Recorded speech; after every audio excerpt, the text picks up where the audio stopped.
gotta get. I said, bro, don't really like the zero sugar. Yeah, I'm gonna start to get some more.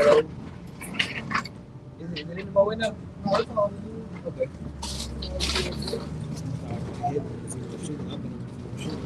Oh, yeah. You know.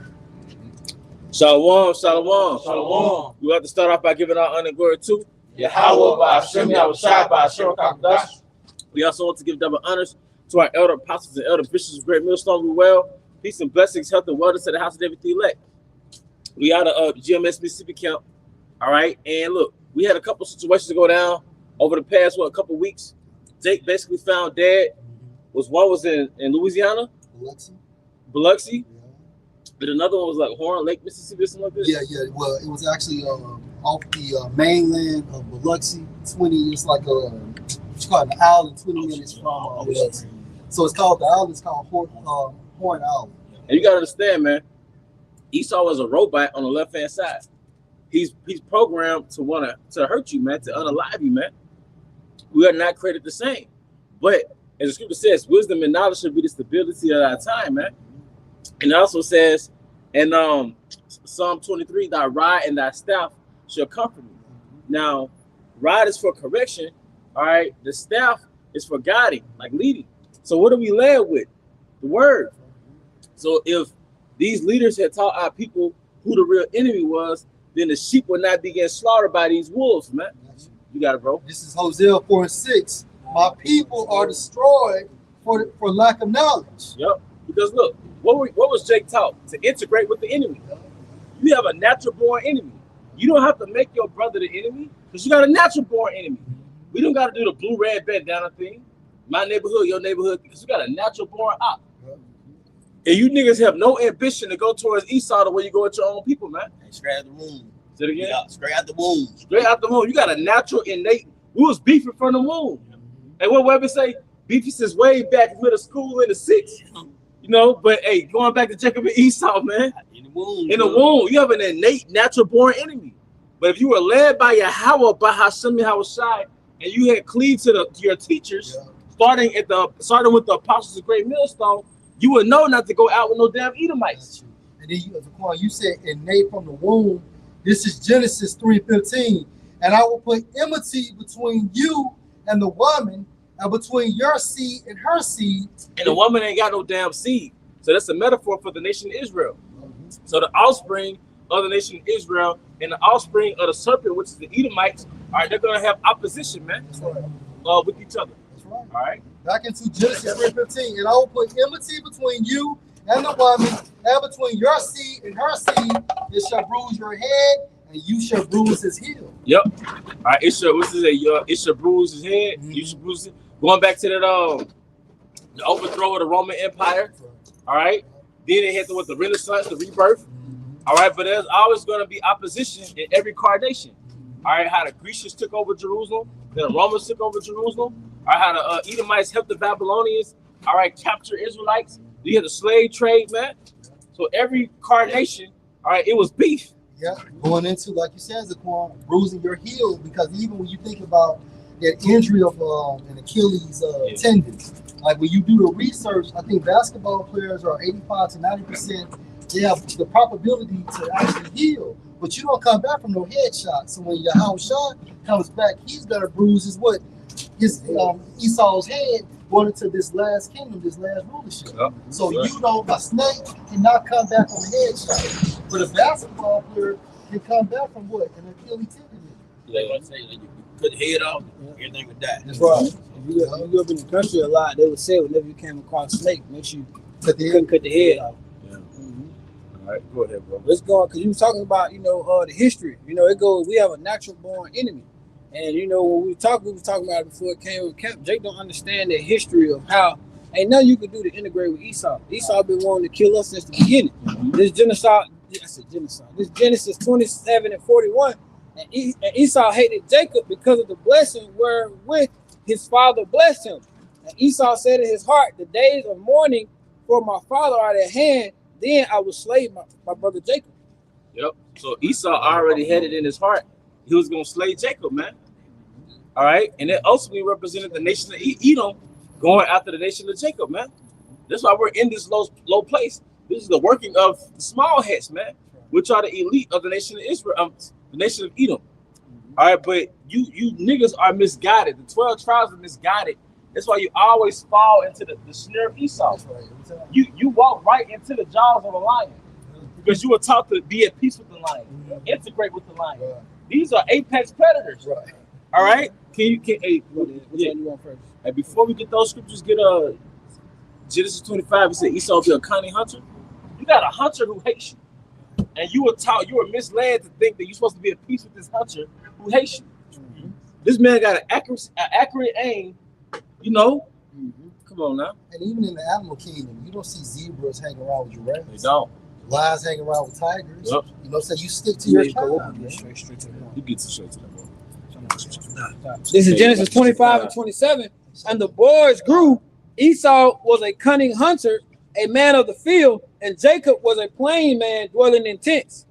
Esau was a cunning hunter. So, but going back to the prior scripture that was just brought out, Esau said, "I'm gonna make it my business to unalive Jacob." But and he's a cunning hunter, and he's a systemic cunning hunter now. And the definition, like we can use this as a cunning hunter. You know, you make it seem like you cool with Jay. You invite him on an outing. Then you set him up to kill him. Yep, you de-arm him. Then you de-arm him so you can get him what they call it. So he'll be relaxed. He's not on high alert. And then you smoke. And that's the nature of an Edomite too. Yeah. Edomite is always making the effort to get you to laugh, get you to smile. Right. Those are the ones you gotta look out for. Because when you hunt, what are you doing with an animal? You're studying his behaviors. You're studying his characteristics. Yep. And most of the time, when you get that killed, that's when the animal is at its lax. Yep. If you have a deer hunt, they usually eating, or she's the doe. You're not supposed to kill bucks, but the doe, she usually chilling. You catching them. You're not catching them while they high alert. You wear them down. When they relax, then you kill them. But going back to how Esau dealt with Jacob, because Esau be like you said, he'll be cool with you. Esau try to joke with you, laugh and play. He might try to shoot a little pool or something, buy you a drink. But it's just one thing I know from experience, and I say this from experience. Esau is their way for the perfect time. Yep. All that shit is really just it cool, fine, and dandy. But as soon as that Esau, he gonna show his color. What the scripture say? Like if you, it's like as if you wipe the looking glass and found out his brush is not all wiped away. Yeah, I'm holding that. I want to add to your point. When they're out hunting, what they do? What they use lure. Mm-hmm. Yeah. They lure them in, but what? Using the scent. That scent, they arouse them. Yep. Yep. So what? They'll capture Jake arousement by what? Entertainment, food, any kind of their lust, and what? They use that to lure them into these cities. Mm-hmm. Yeah. They use that to lure them into these cities, and what?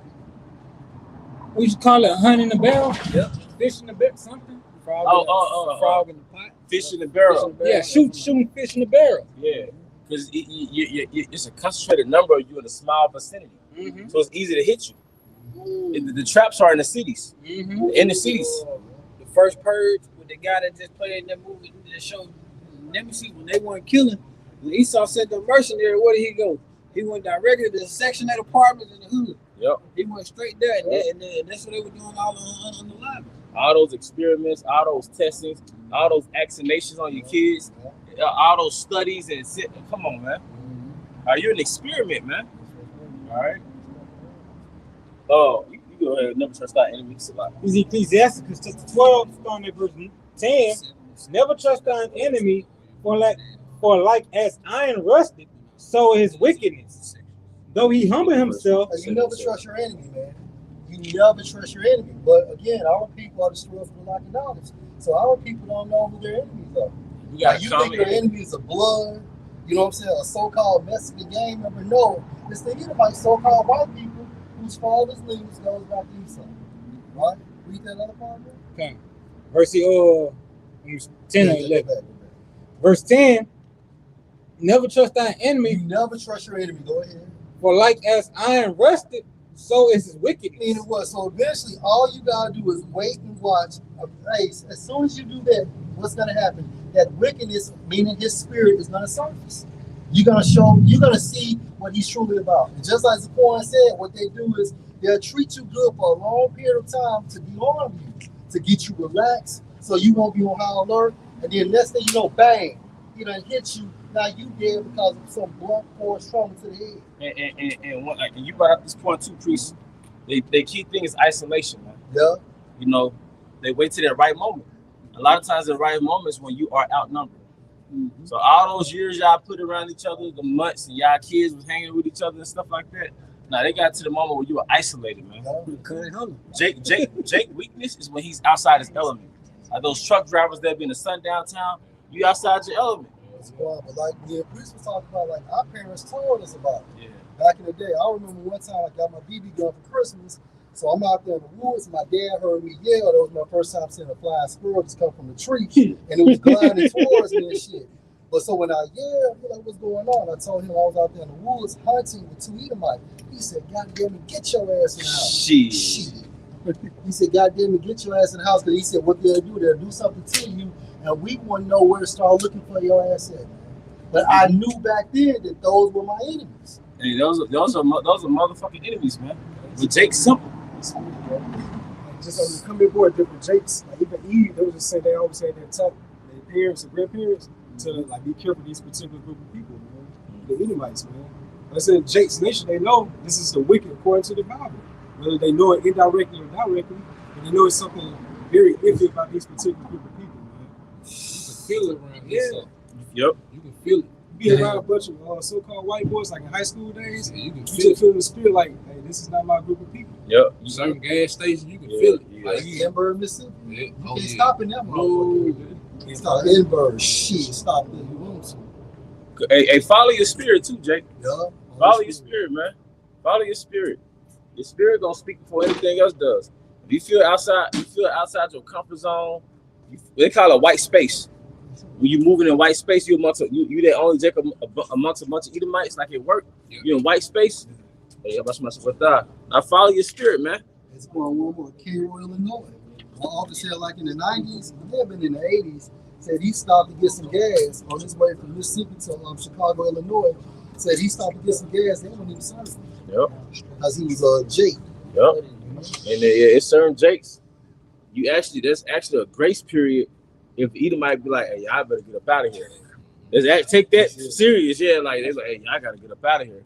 Don't try to play tough guy. Just get out, man. Because look, we got real enemies, man, and they're not human. They human, but they're not human. And the system with them. Yeah, the system with them. They know this shit. So it's gonna be the dumbest explanation as to why you're missing. It won't logically make sense, but they're gonna get away. Mm-hmm. All right, go ahead, bro. This is the book. Okay. This is the book of Sirach, or Ecclesiastes, chapter 7, verse 7. Offend not against the multitude of a city, and then thou shalt not cast thyself among. So like thou shalt not cast thyself down among the people. Yeah, but basically, you're not offending the city, but don't put yourself in an environment where your existence is offending the people. In certain places in these states in America, you being a Jake in their environment, that's an offense to them, man. It ain't like a history of gang banging. No, who you are as an Israelite, you're offending that multitude, man. Get up out of there. That shows that on movie Life. Soon Clay and Rob walked in the store to get that pie. And as soon as they got there, they all looked at them. You know what I'm saying? And they're like, God damn, what the fuck they doing? Right. But what you saying, when you walked in there, what them niggas doing here? And that's exactly what it is. That's that old sign. You watch some shows, you'll go and like see certain restaurants, they have like no blacks allowed. Right. Or we get the rights to refuse black. Well, today that's really the sign ain't up there. But when you walk in, because I done been through there, when you walk in the store and everybody just stop, it's like you had that slow moment where the music stopped playing for a second. The spirit tell you get your ass out of there. Yep. Hey, follow that spirit, man. Jake is very spiritual. Follow that. Go ahead, bro. Like Saints going, you said a couple times, like, get out. But there was a movie called Get Out. Basically telling Jake, don't be around the Edomites like that. Because they have no good intentions for you, man. Esau not human, man. He was the token Jake in that movie. Oh, yeah. He's about to Get out. I guess how he was lured in. The extension of the woman, that snap. And she knew it. It was planned out. from the beginning. She knew what it was because he wasn't the first one. She had a whole body of Jakes, a whole portfolio of niggas. It's another video going recent, viral. Jake out there in Michigan attended a music festival with a group of so-called white people, man. and found her. He You home. know what I'm saying? But it's Yahweh Bashim Shai. Because the scripture say, who aroused him up. So all these unalivings is here to shake you niggas up, man. Y'all want to make prison your home.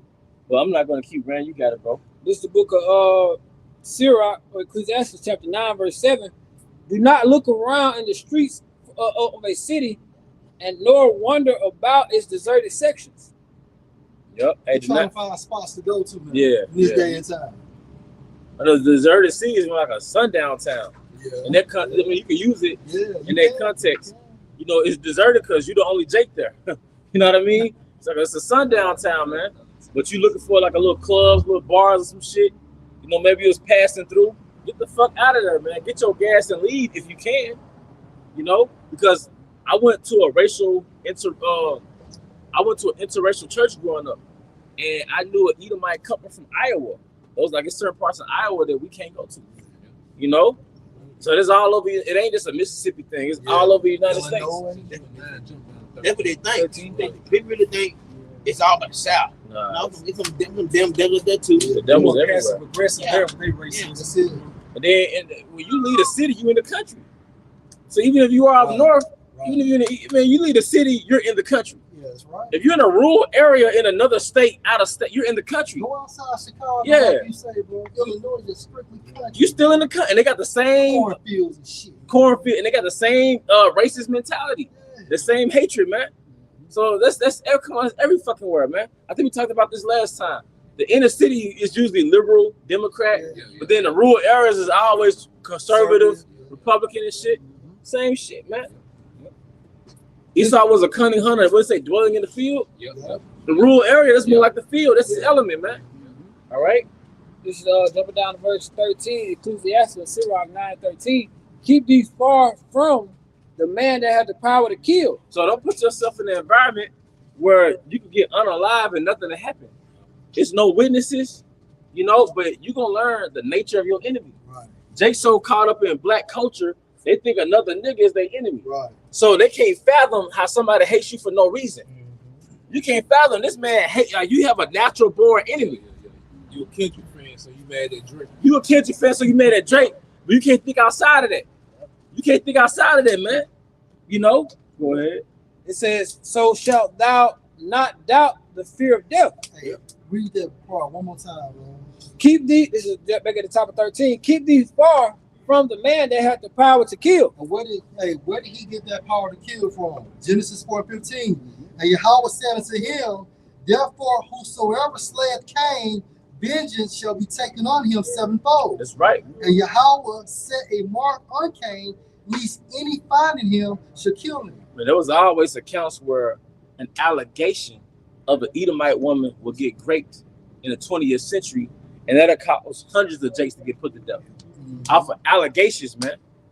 Because going back to that, whoever slayed Cain should be slayed sevenfold. Like whatever you did to the Amalekites over there in Israel, what was the punishment? All right, towards Ishmael, man. You see, or the allegation with Pearl Harbor, and allegedly Ammon dropped the bombs on Pearl Harbor, and what did Esau do at the end of World War II? Hiroshima, Nagasaki, man. Let's get enslaved sevenfold. So, like I said, you can't. How can I put this? If Esau wants you and you're in his element, it's over with, man. We're here to serve punishment for the transgression from Yahweh Bashim Shai. He has, like you said, he has all factions working for him. He owns the power structure. He owns the power structure, you know. He's the judge, the jury, and the plaintiff. Right, because even when I seen the goddamn the police officer, that I think he's like the superior, I don't know if he's a captain, law enforcement. But that nigga was like, when I see this, I saw, ain't shit gonna happen. He was like, yeah, no foul play. And then there was a Jake found lynched on a college campus in Mississippi, like last year. Oh, Miss. Was it on? What was it at? Delta State. Delta State. Not a mother, because you go to Delta State? Yeah. No, it's come out. Delta State. But guess what? They said that he hung himself. Mom said was no signs of depressed mood, no depression or nothing. So they made an example. If he was gonna kill himself, why didn't he do it in an isolated, you know what I'm saying, situation, like in his room or somewhere just isolated? Why would you hang yourself out there in the middle of Delta. I mean, of the campus of Delta State. And That that makes good sense. That breakdown, man. Let me go to the woods and hang myself. I can just hang myself right here, in my bedroom. I mean, somebody grab that nigga up and they hung his ass, man. I think you just hold on for. When you go down to that area, like in the Delta parts of the Mississippi, even where I'm from, like they still to this day, you still got they call it a white folk and black folk neighborhood. So, it's a right. bridge. It's a bridge that separates that. And once you go over there, you know, Jake start tightening up and everything. But even to this day, it's still that division. That's right. That's right. I got this real quick. This Sirach 5:15. It says, "Be not ignorant of anything in a great matter or a small." I brought that out because Jake don't understand that white national spirit has riled back up. Yep. You know, these Edomites are tired of apologizing for how they got America, for how they came into power. They on their white supremacy shit. Like their spirit is back in the earth. And see, Jake not on that. See, Jake is not in the loop of what's really going on, so he don't know that these Edomites are more emboldened than they ever been in these times. Then they got Jake fatigue. Yep. You know, they getting tired of being blamed for being the conquerors of America and how they got America. And so-called usual suspect videos not making it any better. that's right. You know And then they're losing on the economic level. So they getting their rocks off of these unalivings. You know, you got to understand the nature of your enemy and know thy enemy, know thyself. So Jake got the illusion of inclusion. Yep. He just fit in, won't be that token boy, that token guy. Because Jake is in a sucking place. His mind is stuck in social media land. Was it more to that? Oh, you got it, please. And I can say real quick, it said be not ignorant, man. And ignorant going into lack of wisdom and knowledge. And that's why the Lord said people gonna be destroyed because of the lack of wisdom, man. Now how you gonna have a all-out argument with some Edomites, then you decide to go, you know what I'm saying, out on the water with them and hanging out like it's all good. You know, you can't get an argument with Jake and go to his hood with him, man. So, you know, these people are ignorant, bro. All right, this is the book of Psalms, chapter 140, starting at verse 1 in the NLT. Oh Lord, rescue me from evil people. Who are those evil people? Edomites. Man, those are Most High given demons, man. Those are Most High made robots. They're programmed to hate you and destroy, man. You rap about your hood. You grew up in the hood because of Edomites. You grew up in the hood because of systemic hatred. Right. Your daddy brother was on crack because of systemic hatred. Yeah. You know what I'm saying? Like your mama was y'all grew up in the projects because of systemic hatred, man. Your great granddaddy couldn't get a house because of redlining, because of systemic hatred. We got natural born enemies, man. Come on, man. All right, go ahead. And we still struggling this day. To this day. But instead of the womb now inside of Rebecca, now the womb is inside her.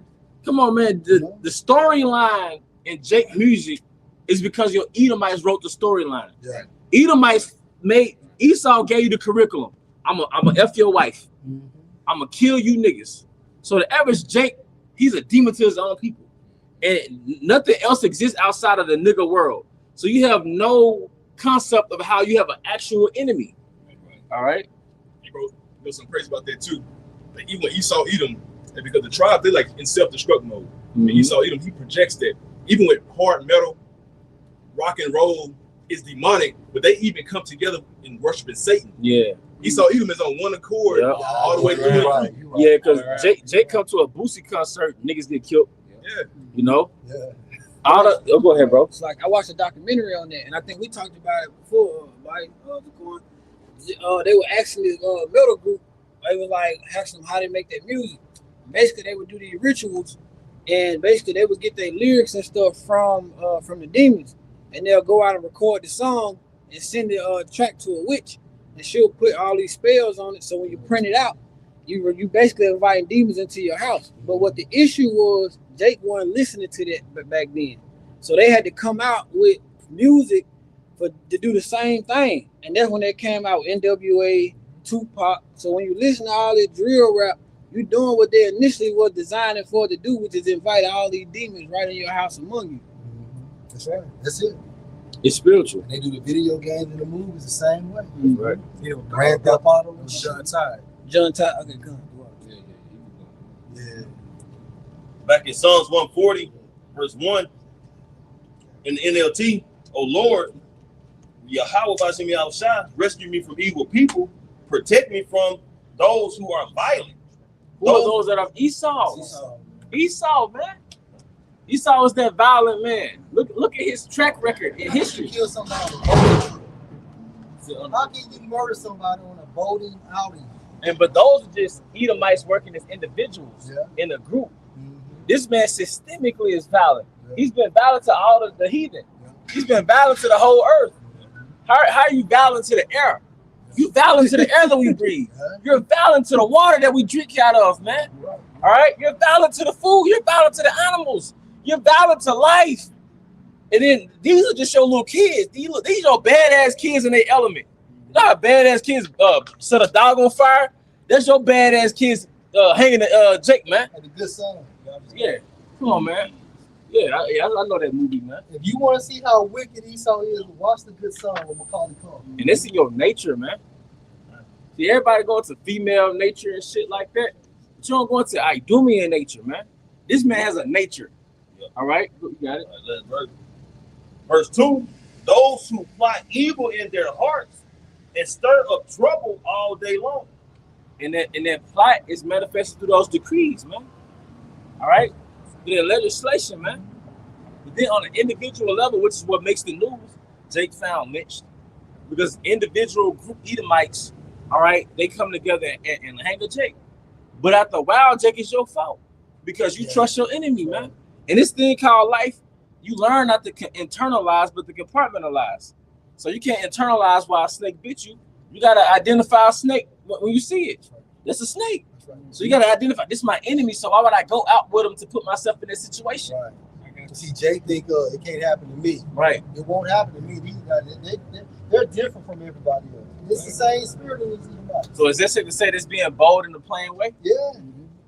It's a quick Google search. I said, we all know, but just for edification, I said, who is the natural born enemy of Jacob?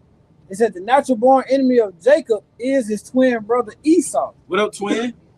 Their intense rivalry began before they were even born. Hey, somebody hold that just 25 how they wrestled in the womb. Go ahead. I got that. As two infants, they struggled with each other even inside of their mother's womb.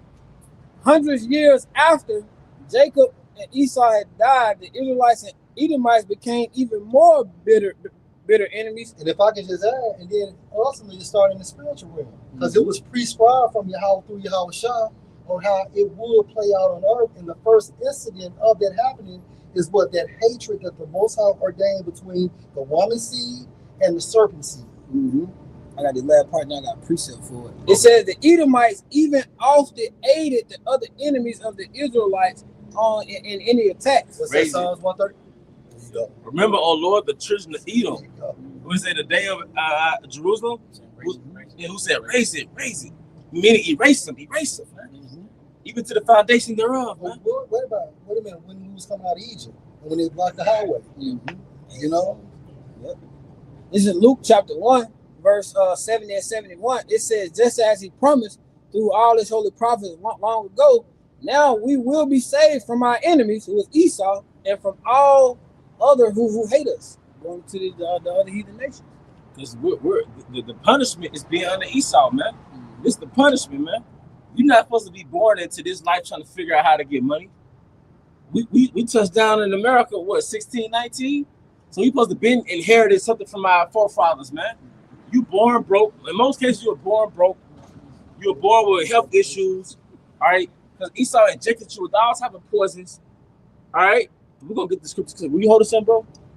I got precept. I'm going to let all these, but get the precepts out first, man.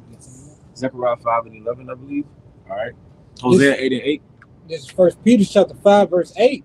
Be sober, be vigilant, because your adversary, the devil, as a roaring lion, walking about seeking whom he may devour. Hey, like Elder Yasuama been bringing out, man. First and foremost, the prophets. Because what we're proclaiming is now classified as what? NAFTA? What we're proclaiming is now classified as terrorism, man. All right? The Esau is the devil. How America became a great country, all right, through robbery and theft. Now the people who say that, which is us, now it's classified as the T-boys, man, terrorism, man. But on a broader spectrum, Esau has drawn out a narrative to ultimately capture you. All right, scientific racism, black fatigue. He's building up a narrative to unalive you. Y'all ever seen that the interview of Will Smith and Jada Pinkett Smith? All right, everybody knows she had a so-called affair with August Alsina, right? However you say his name. But before she came to that point, she had to build up a narrative. She had to say all this. She had to make it seem like Will Smith was like this detestable man, just to justify what she always wanted to say, how she slept with old boy. So that's what movie directors do, or writers of a show do. Before they unalive a character, before they make him a bad guy, they justify. They make him an asshole to justify getting rid of the character. What they also call character assassination. Yeah. So what they're doing, the so-called black fatigue, is a drawn-out narrative. Scientific racism goes back to wartime propaganda, all right, to justify hunting us, man. Because just how you kill so many heathen in the Middle East, in the back of your mind, they're T-boys anyway. You know, in the back of your mind, they work for Al-Qaeda anyway. Same thing with Gad. Oh, he's a savage anyway. They got to be civilized anyway. So now they're hitting us with the criminal narrative. That's why Esau let all this crime go on in the inner city. Yep. Because Esau can stop that inner city crime in a week. Yep. You know, they really put their hammer down, and they showed you examples of it with ICE. Well, DC wasn't no murders for what, like a month? Yeah, right. You know, 0 murders when they really put all them alphabet agencies out there. But Esau got to keep that narrative going, because what's one thing they tell you about every holiday? The shootings in Chicago. How many people died this weekend in Chicago? And then a lot of that be blackface, you know, CIA operatives. But Esau need that narrative that Jake is this unruly beast. So when he make his moves to go at all the tribes, he just getting rid of the problem. It's important to prove your point, because in Chicago, the murder rate goes up when holidays and on the weekends. That's when these Edomites were off. And that goes back to George Bush, the father, his NWO speech about the law of the jungle. That society you're in right now, they consider that as the law of the jungle. So when they come, with their so-called New World Order, it's like the rule of law. Order out of chaos. But they doing it through order out of chaos, you know. Just go back to a priest of law scripture that shows you how Jake right now, their situational awareness skills is at a horrible level right now. We go through the most vulnerable, chaotic times, going through Jacob's trouble. You would join hand-to-hand thinking everybody's your buddy. You still got Jake on TikTok videos. Recently, after old boy died. I'm talking about he on the fucking boat with Edomites going somewhere to swim, and them saxophone playing. And he's just panning the camera around like, you cannot feel sorry for these motherfuckers, man. But you know what? That lion be going for that the little gazelle that be unaware.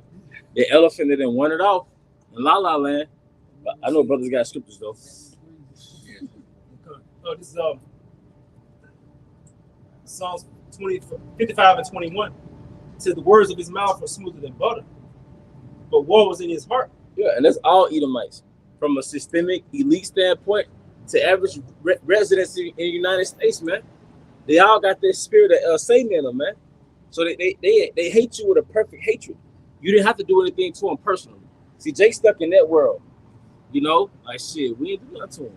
Jake ain't on that, because you could be on this, that word covert. Oh, yeah. Jake don't understand covert war. Yeah, God. Like Jake look at crack, and Jake think it's the way to get rich. Right. Quick, but not knowing it's chemical warfare from your enemy. Right. You know, you think of it as getting rich quick, cars, clothes, hoes, but that was chemical warfare for your enemy. To turn your neighborhood into a zombie land. To turn your neighborhood into a war zone. You know? And then I'm sorry. Go ahead, bro. It'd be like generational thing, man, because the kids get caught up in this shit. You know, crack babies born. You know, the houses and everything. The way they come up, they become criminals, thugs. It's a generational destruction, man. And that was our heroes have eyes. The crack era in the 80s, that was our Hiroshima and Nagasaki. Yeah, say it again. Oh yeah, because we still fucked up from it. New Orleans is the way it is because of the crack era. Memphis, Jackson, Atlanta, Chicago. A lot of that had to do with that crack era, because Jake was coming into them cities in the 50s. Jake was leaving the Delta, the early 1900s.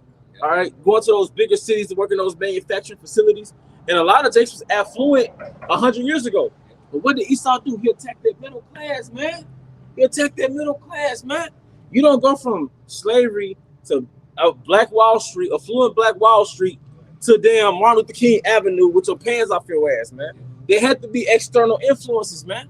Ultimately, it was Yahweh, by Hashem and Hawashai, but we know who's the Most High's instrument of war, man. Deliver me, arise, O Lord, disappoint him, cast him down, deliver my soul from the wicked, which is thy sword, man. All right, but go ahead, brother. NLT, it says his words are as soothing as lotion, but underneath are daggers. Yep. Those speeches, and like Esau, Jake don't know those presidential speeches. They're building up a mindset against you. I always gets into that. It's a mindset that's gonna justify Jacob's trouble, man. And you play into that. That's how Jake, the so-called Black Panther movement, right? And Jake was taking pictures of those guns, right? Like you playing into the trap. Because now there's propaganda saying this is the reason why we got to get rid of guns. These are our terrorists. See? Same thing with Jake, man. This black culture bullshit, they're using this against you to say, look, these are basically the modern day pagans, modern day savages. We have to do something. Look what they've done to the cities. Don't be surprised if Edom might start unaliving his own and blame it on Jake just to justify it. Some Edomite women come up dead, you know, the works of the CIA or whatever agency, but really they're gonna blame it on Jake to stir up that hatred towards you, man. All right. Yeah, I'm gonna say, it's like, you're just gonna justify for them anyway. Yeah. That the insurrection that's gonna come up. Yeah. Come on, man. I got the word real quick insurrection. They say about organized uprising, name it resisting, or overthrow it. Basically, Esau gonna come over. You know, he's trying to, like you say, he's trying to lead that trap just for the capture, man. You know, just so he can be in his mind or even sway the people that hey they justify coming along because hey the people that speak on the truth anyway, or how they got this and how they got set up, you know, the Americans and everything that's going on, just calling them out. They justify themselves, hey, why they coming after them in the first place, you know. But yeah, that was all I had. I'm saying this too. It's the same situation you talking about. 9/11 bullshit. It's the same shit because they kept playing the same shit over and over and over. Yeah, and they put the shit in everybody's heads. Them the T people, they came up done it. Yeah. 11. Yeah. Oh, and then on that day and in that time frame, Ishmael gas station was getting shot up. You know what I'm saying? So he do that and just demonize them Arabs. They done it. Yep. They done it and get the whole world against them. That's how Esau do. Ishmael was getting unalive at that time, man. You know, that patriot spirit was real heavy. That's what Esau instituted that Patriot Act, man. You see? All right. Now, who had a precept? Yeah. All right, go ahead. The book of Ephesians, chapter 5, starting at verse 15. See, then that ye walk circumspectly, not as fools, but as wise, redeeming the time because the days are evil. Yep, redeeming the times, man. Knowing what time we're in, man. Knowing the mindset of your enemy. Esau doesn't feel like he has this country in his hands anymore. He doesn't feel like he's on top anymore. All right, economically, he's not set up for the future. All right, so his future is uncertain right now. He's upset with you. He has to get it out of his system with you, man. You know? He got to blame something. He's never at fault. He never does shit wrong, but he's always blaming any and everybody else for his terrible rulership when it comes to management of the earth. Was that Antiochus who would, when they would lose the war on their way back, he would stop back by Israel. He would basically do a lot. That was Antiochus. Yeah, because you said he did it during the time of the He did. He took it out on Jake. So, all right. That's a form of displacement. It's like your daddy get whoop you. You go outside and kick the dog. Yep. The dog has nothing to do with it. That's a school bully. That's right. His stepdaddy, you know, dominate him, beating his ass with her, and he taking that shit out on his peers, That's man. right. You know, that's what Esau do on the job too. Yeah. His wife at home be beating the hell out of him, cussing him out, telling him he, he got a little pecker and everything, and then he come to work and be the big guy. Right. You know. They get ran through at home. Bro. Yep. Like you said, he gotta drop his nut somewhere. Yeah. Exactly. It's suppressed over here, so you gotta release it over here. Yeah. You know. And Trump just mentioned it with the ceasefire with Iran. We're saying like just because of that, you know, the retaliatory strikes, well, that'd be justified for them to go ahead and kill over 70 million people and run. And destroy their electrical infrastructure, things of that sort, man. You know, we're heathen, but that's I'm sorry, they're heathen, but that's unjust. Right. That's unjust. That's why you call it the hammer of the earth, man. All right. You hear something? Yeah, I have one for you. Okay. Kind of loop back around. This is Luke chapter 1, starting at verse 70. As he spake by the mouth of his holy prophets, which have been since the world began, that we should be saved from our enemies and from the hand of all that hate us. With the hand. We're in the hand of Esau. We're in the hand of Esau. So, and like the other a brother brought out, man, this shoe fish in a barrel, man. In the sense that we're in a concentrated place in these cities, and Esau has all the control, man. To experiment on us, give us poison food, man. Chemtrails flying over the projects, over the hoods, man, over the country. Wherever Jake resides, man, the water polluted, lead in the houses. All right, we're in the hand of our enemy. And that goes back to Isaiah, I believe it's 47. I was wroth with my people. I polluted my inheritance. I had given them into thine hand. Esau, the Most High gave us the Esau. We owe some support. But no, after B now, I'll come right after.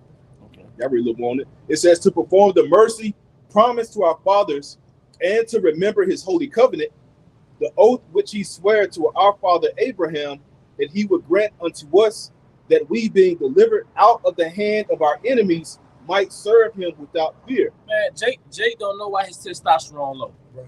Jake don't know why he's in his 20s taking sexual supplements, man. Right, I just saw a video, a woman breaking down how men don't have Adam's apples anymore. A lot of men don't have Adam's apples anymore. Hey, I was just thinking that. I haven't seen a man in a long time with one. Well, just one poking out the neck, man. Because back in the day, you can determine a man from by the Adam's apple, man. Yeah. So what does that mean? Our testosterone lower. Yeah. Jake got fucking love handles and titties and your balls shrinking, man. Right. The women getting deeper voices. They got hair on their chin now, man. All right, so but you still thinking like generational wealth, man. Right. Like we're not gonna exist generations from now, man. Because he hit us with the slow squeeze economically and with the food and the air and the water, but now he's gonna just come directly after Jake, man. Right. All right. Heard the horn. All right. Oh, was it? That was it. Hey, Psalm 17 and 13. Arise, O Yahweh, disappoint him, cast him down, deliver my spirit from the wicked, which is your sword. It's the Most High source of all that hell we caught in America, in the Americas. All right, with the conquistadors. All right, with Esau, the British, the French. That was the Most High sword, man.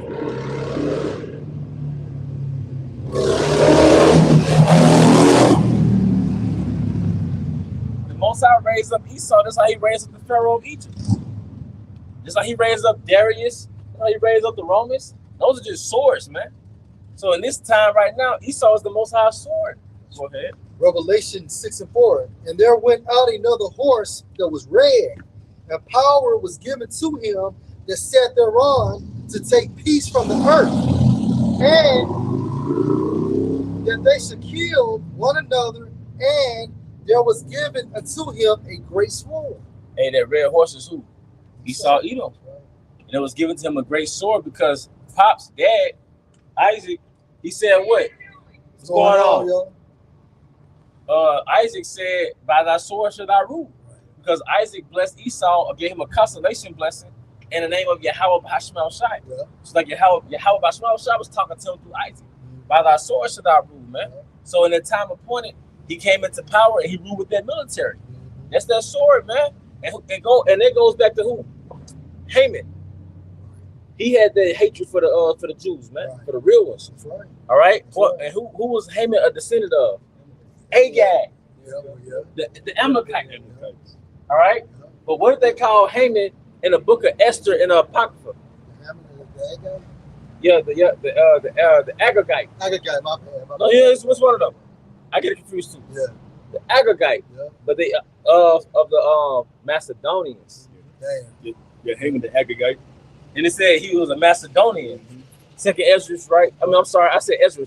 No, the Esther. Because we're gonna get it through the scriptures, man. This is a biblical hatred, man. All right? You said something to Quan. No, that was it. Cut you off, but okay. It said Haman the Agagite of Macedon. All right. Then I got a link one for you in the First Maccabees. Okay, Bring it home. Some similar, but it's a different precept. First Maccabees 6:2. There was in it a very rich temple wherein were coverings of gold and breastplates and shields with Alexander, son of Philip, the Macedonian king, who reigned first among the Grecians and lived there. Yep, and you could look up the Macedonian Empire. You can't find hardly nothing, man.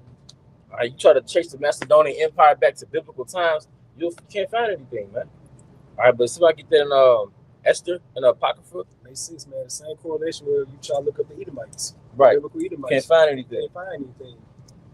Show you that these are the same group of people. Right.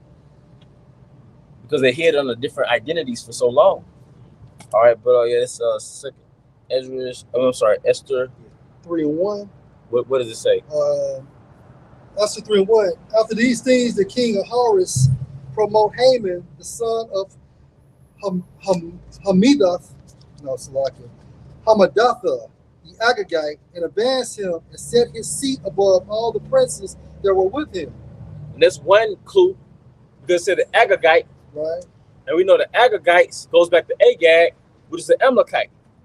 But it also referred to him in that book as a Macedonian. That's what I wanted to pinpoint. That's all good. I just don't know exactly where it's at in the Apocrypha.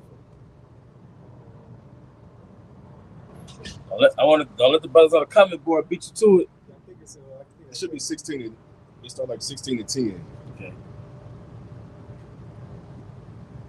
In the book of Esther. Yeah. You probably start a couple verses up. Okay, the water. I'll tell you what. If you can, just start at the top. Okay. Down a little bit. Yeah, give us some context. Yeah. This the book of Esther, chapter 16, verse 1. The great king Artaxerxes unto the princes and governors of 127 provinces from India unto Ethiopia, and unto all our faithful subjects greeting. Many the more often they are honored with the great bounty of their gracious princes, the more proud they are waxing, and endeavor to hurt not our subjects only, but not being able to bear abundance, do take in hand to practice also against those that do them good. And take not only thankfulness away from among men, but also lifted up with the glorious words of lewd persons that were never good. They think to escape the justice of the Most High, that seeth all things and hateth evil. Oftentimes also fair speech of those that are put in trust to manage their friends' affairs have caused many that are in authority to be partakers of innocent blood, and hath enwrapped them in remediless calamities, beguiling with the falsehood and deceit of their lewd disposition and innocency and goodness of princes. Jump down to verse 9. Both by changing our purposes and always judging things that are evident with more equal proceeding.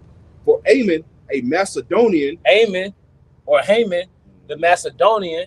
I think in the Apocrypha they call him Ammon, but in the biblical he's Haman with the H. With the H, the water. It said the Macedonian. And can you bring it home with your scripture in Maccabees? You want? Hold on, let me get that, bro. This is First Maccabees.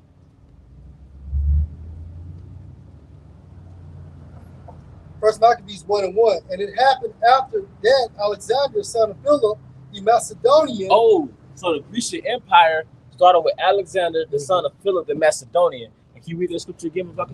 Yep. It says, Ezra 16:10, for Ammon, a Macedonian, the son of Almadatha, being indeed a stranger from the Persian blood and far distant from our goodness, and as a stranger received of us. Haman was a Macedonian, all right, of the same stock of Philip of Macedonia, Alexander the Macedonian, which, and if Haman was a descendant of Agag, and Agag was an Amalekite, what does that make Alexander?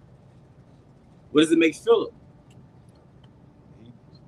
Amalekites or Edomites, all right, point blank period. All right, they're all of the Macedonian stock. Right. So they're all, at least we can say they're Edomites. All right, and that's the proof. So now we have a people that's known in a modern world that everybody is aware of, Alexander, Philip of Macedonia, and it gives their stock of Macedonia, and we can trace through the scriptures how the Grecian line goes back to them their Amalekites. Right. This biblical. All right, so the identity that you are making an effort to hide for thousands of years is exposed. For hundreds of years, it's been exposed. you go. All right. There you go. So this is back in First Maccabees 1:1. And it happened after that Alexander, son of Philip, the Macedonian, who came out of the land of Chittim, had smitten Darius, king of the Persians and Medes, that he reigned in his stead the first over Greece. He reigned in his stead the first over Greece. So the Grecian Empire goes back to straight up Edomites. Mm-hmm. And it's evident in the scripture. That's why they want to get rid of the scriptures. That's why you got whole websites, Bible websites, can't find it. Mm-hmm. You know, websites that you used to look up Bible scriptures, now you can't find a website. Yeah. Online apocryphas, gone. It's difficult. Because your identity has been exposed, man. I got some information on Chittim. Originally, Chittim referred to the inhabitants of Cyprus because Cyprus had strong Greek influence and was settled by Greek-speaking peoples. The name later broadened to include Greek peoples and territories in the Eastern Mediterranean. So Chittim is Greece. Yep. Greeks. That's right. In certain passages, you know? Right. You got something. Got a little more. All right. And going back in Esther 16, and this is verse 12, speaking upon Ammon, the Macedonian, or the Agagite. It says, but he, not bearing his great dignity, went about to deprive us of our kingdom and life. So he had it out for Jake back then. It was because what happened, he was because Agag got slaughtered by by Samuel, right? But they were aware of their history. But nonetheless, he had a hatred for Jake, man. And that's the nature of an Edomite, man. You gotta know the history, man. And to understand the present, you gotta understand the history. Yep. All right. That perpetual hatred against his brother Jacob. Perpetual hatred, man. So Jacob doesn't think in terms of nation. The elites, they still think in terms of nation. We gotta wipe them out as a nation. Yep. Jake don't think like that. Yeah, they keep bloodline and the acknowledgement of bloodline sacred. Right. It's a high value unto them. Right. That's why they even resorted unto being an incestuous bloodline, because it means that much to them. Keeping it in the family. Mm-hmm. Yep. It says in verse 13, having by manifold and cunning deceits sought of us the destruction, as well of Mardochaeus, who saved our life and continually procured our good, as also of blameless Esther, partaker of our kingdom with their whole nation. Blameless Esther, man. But the point was that we took a biblical so-called character and traced his existence back to actual nation of people today. That's his point. All right. And just to tie it home again. This is 1 Samuel 15 and verse 7. And Saul smote the Amalekites from Havilah until you come to Shur. This is over against Egypt. And he took Agag, the king of the Amalekites, alive and utterly destroyed all the people with the edge of the sword. So he murked all the Agagites. Mm-hmm. He spared King Agag. Mm-hmm. That's why the prophet Samuel got on to King Saul at the time of praying. So he was going to lose his rank as being king of the nation of Israel. Because the Most High told him to smoke everything, even including like the stock, the livestock, mm-hmm. you know, the different portions of the Agagites, you know. And in that movie, One Night with the King, about the movie about Esther, they showed Haman basically, I guess you could say, reminiscing on what they did to his dad. They went back to what they did to his great granddad. Mm-hmm. You know. Hey, verse 8, and he took Agag, the king of the Amalekites, alive and utterly destroyed all the people with the edge of the sword. But Saul and the people spared Agag and the best of the sheep and of the oxen and of the fatlings and the lambs and all that was good, and would not utterly destroy them, but everything that was vile and refused, that they destroyed utterly. Then came the word of Yahweh unto Samuel, saying, it repent me that I have set up Saul to be king, for he is turned back from following me, and has not performed my commandments. And it grieved Samuel, and he cried unto Yahweh all night. And when Samuel rose early to meet Saul in the morning, it was told Samuel, saying, Saul came to Carmel, and behold, he set him up a place, and is gone about, and passed on, and gone down to Gilgal. And Samuel came to Saul, and Saul said unto him, blessed be you of Yahweh, I have performed the commandment of Yahweh. And Samuel said, what mean then this bleating of the sheep? in my ears, and lowing of the oxen which I hear. And Saul said, they have brought them from the Amalekites, for the people spared the best of the sheep and of the oxen to sacrifice unto Yahweh your power, and the rest we have utterly destroyed. Then Samuel said unto Saul, stay, and I will tell you what Yahweh has said to me this night. And he said unto him, say on. And Samuel said, when you was little in your own sight, was you not made the head of the tribes of Israel? And Yahweh anointed you king of Israel. And Yahweh sent you on a journey and said, go and utterly destroy the sinners of the Amalekites, and fight against them until they be consumed. Wherefore did you not obey the voice of Yahweh, but did fly on spoil, and did evil in the sight of Yahweh because of his disobedience? And Saul said unto Samuel, yea, I have obeyed the voice of Yahweh, and have gone the way which Yahweh sent me, and have brought Agag the king of Amalek, and the king of Amalek, and have utterly destroyed the Amalekites. But the people took of the spoil sheep and oxen, the chief of the things which should have been utterly destroyed, to sacrifice unto Yahweh your power in Gilgal.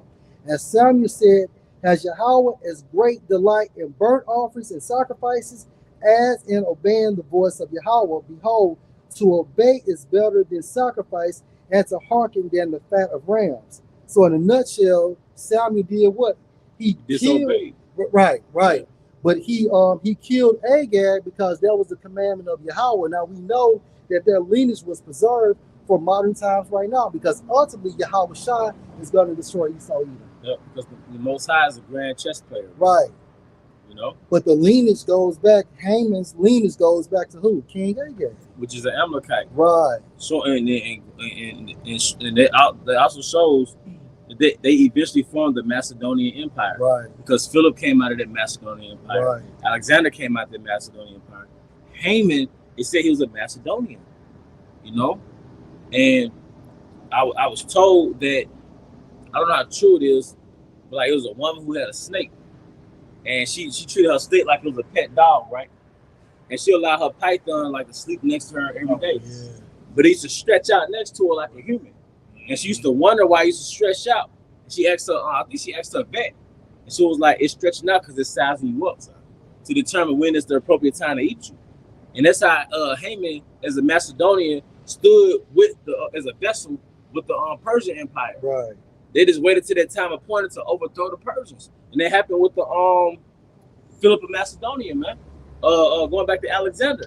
You see? But that's the nature of a snake, man. All right? Can I bring one more out? Yeah, you got it. Hey, this is a Haman. So like this is Esther 3 and verse 5. And when Haman saw that Mordecai bowed out, nor did him reverence, then was Haman full of wrath. And he thought scorn to lay hands on Mordecai alone, for they had shown him the people of Mordecai. Wherefore Haman sought to destroy all the Jews that were throughout the whole kingdom of Ahasuerus, even the people of Mordecai. So hey, and now the elites carry their legacy to destroy all the Jews. And it's not the so-called black man with an afro. It's the so-called black, Hispanic, Native Americans, and then they'll show you that they have record. The Israelite foreigners in other countries, they know who a lot, not the ones that mix as individuals, but the ones who exist as communities. Esau knows who they are because they're discriminated against in those power structures. Yeah. Like the I forgot what you call them, but they're of Bulgaria. I think they live in Bulgaria. But basically, like the gypsies in Europe, yeah, they're discriminated. They're in worse conditions than Jake, man. That's how Asher, they live in favelas, and a lot of the members of the Northern Kingdom, they live in slum villages. That's how they live over there overseas, man. That's what they call so-called undesirables. Undesirables, man. But a lot of them look like Edomites, yeah, you know. But their line goes back to Israel. That's why they're suffering those conditions. The elders would say, the apostles would say, the curses fall on Israel. What about Elam? Didn't Elam have some undesirables too? I forgot. The Sindis. Right. The Sindis. But then you have straight up Israelites that look straight up like Elam. Yeah. Yeah. So you got the ones that's mixed in with them, mm-hmm, all right, that are Israelites. Then you got the ones that are like the outcasts of society. And one of the names I'm aware of is the Sindis. Okay? I think that goes back to undesirables or something. It's the Southern Kingdom tribe, you know? In Bulgaria, is the Roma the Roma of Bulgaria, the water. But those are the so-called gypsies, which gypsies is really equivalent to saying nigger. You know, So they face heavy, severe discrimination over there. they live in shit conditions, man. A lot of them have communities on top of landfills, man. They live in very shit conditions, man. But you can't tell me they're not Israelites, man. All right, and a lot of them culturally, they have customs that go right back to Leviticus. Ceremonial laws, cleanliness laws, marrying at a young age. I want to say arranged marriages, if I'm not mistaken. You can, do your research. You know. Can somebody get Hosea 8 and 8? Was brothers holding anything? Got a quick little point. Okay. Showing how Esau's nature is, is to lie, i.e. mask himself, because he's not trying to show everybody who he really is according to the Bible. So he tried to disguise himself as these other nations, but Esau Edom himself. And I looked up on Google AI overview. It says, are there descendants of Amalekites today? Are there descendants of Amalekites today? It says, biologically, the ancient Amalekites ceased to exist as a distinct, identifiable group centuries ago. Due to extensive historical migrations, conquest, and assimilation in the Middle East, it is impossible to trace any unbroken biological lineage to the original nomadic tribe that the Hebrew Bible identifies as Israel's arch enemy. This is going to Esau, but what it says right here within Ecclesiastes, it's no end to a people. Right. So that line, that seed is still here today. But he masked himself as these other nations, but himself as Esau Edom. But like you said, it really goes back to Amalekite. He was like a grandson of Esau. Amalek was. So let's go right quick. Just back there. This is Ecclesiastes. Just back up. Descendants of Amalek, the grandson of Esau. Mm-hmm. There you go. Amalek was the grandson of Esau. So wait a minute. We could break through the scriptures through the spirit and power of Yahweh Basmosai. Simple men. We could find out who Esau was according to the Bible. We could trace a biblical character to a whole nation called the Grecians. Yeah. But Google can't do that? Right. Google can't tell you that the Edomites are Grecians, Romans, modern day Americans. It's in the old encyclopedia how Esau Edom is modern Jewry. Yeah. It goes into that. Come on, man. So this is Ecclesiastes 4:16. There is no end of all the people, even all that have been before them, that also they come after should not rejoice in him. So this is the point right there. There's no end of all people. Esau like to say that these particular people cannot be traced anymore because he knows what divine judgment is about these particular group of people. So he's trying to lie and try to identify as these other nations again, but Esau Edom himself. Which fulfills the prophecy how he should be a vagabond and a wanderer, because he's trying to dodge that judgment. That's right. He knows how much water weighs, but he can't trace an entire lineage of people. Right. You know how you ask your son, you ain't got but one son, maybe, you know what son did it. Who stole that candy? And his tongue all red, I don't know. Who got the candy, son? I don't know. That's how Esau was with his nationality, man. Right, I don't know who the Edomites are. Yeah. And he got all the records. Yeah. Going back 5,000 years. So you mean to tell me you don't know who is who? That's crazy. We just Googled this, man. Yeah. Oh, okay. I know. Was it somebody else holding something? I think Boss said he got one. Yeah, I got something for you, bro. Yeah. Because after I get my round, another brother can come in if he wants to. Just a little more context on Ammon. In Esther chapter 16, it says in verse 14, "For by these means he thought, finding us destitute of friends, to have translated the kingdom of the Persians to the Macedonians. But we find that the Jews, whom this wicked wretch hath delivered to utter destruction, are no evildoers, but live by most just laws. And that they, being children of the Most High and most mighty living God, who hath ordered the kingdom both unto us and to our progenitors in the most excellent manner, wherefore ye shall do well not to put in execution the letters sent unto you by Ammon, the son of Ammedatha. For he that was the worker of these things is hanged at the gates of Susa with all his family. The Most High hath ruled all things speedily, rendering vengeance to him according to his deserts." Just kind of closing out your point on how he was put to death. But this is just the justification behind it. Yeah. Snake. Yep. Because his father was wicked, he was wicked, right. And the Most High allowed them to live through wickedness and pridefulness. ultimately to destroy it. And Esau functions in terms of nations, but Jacob has been so condensed in this thing called Babylon in America. You single out enemies within your nation. Right. You hate particular Jakes in your nation. Esau hates you as a nation. Right. So that's the difference between the house of David and the 2/3 of our people. The house of David, no, we have a nation as an enemy. All right, we have a whole nation as an enemy, and their active enemy is the elites. The wicked watcheth over the righteous and seek to slay them. It's a ruling class mentality too. Yeah, that's right. When you think about what the interview with Alice Jones and Aaron Russo, when Aaron Russo was hanging with Nick Rockefeller, we say about their future plans for humanity. And we say, why do you care about these people? Right. Only care about your family. Yeah. That's how we gotta be on the right hand side. You know? And we want rulership too. Right. We don't want your goodies in this kingdom. Exactly. We don't care about your income tax, your stimulus. What else, man? 401k. We don't care about this shit. We want rulership. Because you motherfuckers want a rulership, but we are the rightful rulers. Right? Hey, and it's safe to say, wasn't King David putting us on game through prophecy? You know, the wicked watcheth over the righteous and seeketh the slay. He was showing us the nature of this damn devil. Yeah. Because King David had the spirit of prophecy, man. ASAP too. Yeah. They had the Rakakudash. They had the Rakakudash. Didn't you say that the whole army had the Rakakudash? Right. They had the holy, as far as martial arts and all that.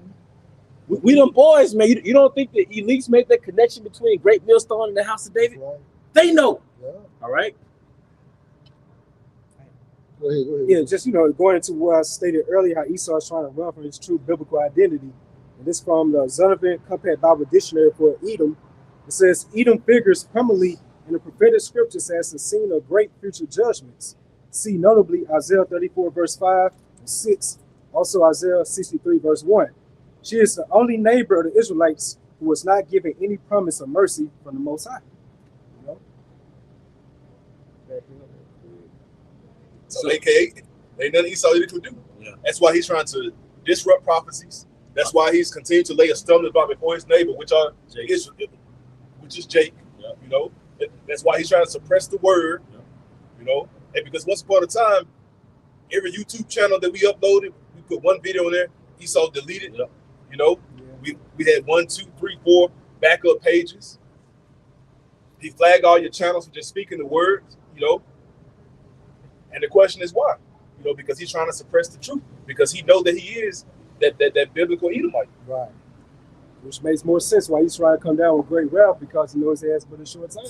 Yeah. He's getting found out. The wicked's being more revealed within these latter times. Yeah. So by Esau not gonna play fair, he's a carnal being. He's the controller in his hand to use their sword. It's not gonna be within the best interest of you Israelites, and really humanity as well. No. And then he's not gonna take up. You got it, bro. No, so he's not gonna take account for even his own people, man. It's all about the upper echelon of Esau. That's the sociopathic nature he has. Yeah. You got to preach. Yeah, this is Hosea 8 and 8. Israel is swallowed up. Now shall they be among the Gentiles as a vessel wherein is no pleasure. Going back to what we spoke about earlier, redlining. It's hard to get a decent loan, to get a mortgage. You had Wells Fargo. They had a $150 million lawsuit because they was discriminating against so-called Black and Hispanics from really getting fair loans. Yep. They was giving them subprime mortgages, man. Yeah. And because the same household, the Edomite family, we have the same income, the same credit. Jake will have that same income, that same credit, either have higher interest rates with a higher payment, or they get denied. Yep. Because somebody look up the average net worth of an Edomite family versus the average net worth of a Jake family.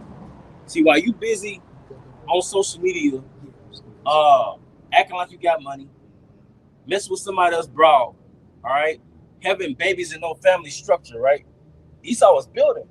Esau knows what matters. Esau give you the goodies. He'll give you Netflix. He'll give you power. You watch the show Power. What's the Detroit nigga? Detroit Struck. Yeah, he'll give you those shows to guilt, destroy the heart. He'll give you entertainment for free while he strip you as a nation.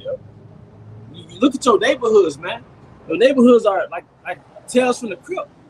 But your house got a big TV and you stream with a streaming service. But he takes what matters. He took your structure as a nation. He kept you from your God. When you plug back into your power, you're Superman. And then he take your mind, he put it in the jar and put a lid on it. Come on, man. Jacob be 50 years old is stuck in an 18-year-old's body and mind, man. You know what I mean? Yeah. Jim Jones type shit. Yeah. So the new wave of 50-year-olds, they just old YNs. They just old ends. You know, if a brother had that statistic. Yeah, it was going to from the Google AI overview. It says the median household income is $88,010 for white families and $56,020 for black families, marking a 36.3% disparity. Get that network too. Okay. Yeah, get that network disparity because that's the systemic oppression, and that's also goes into like you slaying secretly, man. Because Jake don't own shit, and then Jake they got razzle dazzle by consumerism. You paying $600-700 a month for a car note, $800 for a car note. That is a wealth destroyer. Now we're not in Babylon to build wealth, but Esau made it damn sure we don't do it. We are yet this day in our captivity, so you're not gonna build wealth in captivity. But you gotta understand how you were attacked as a nation.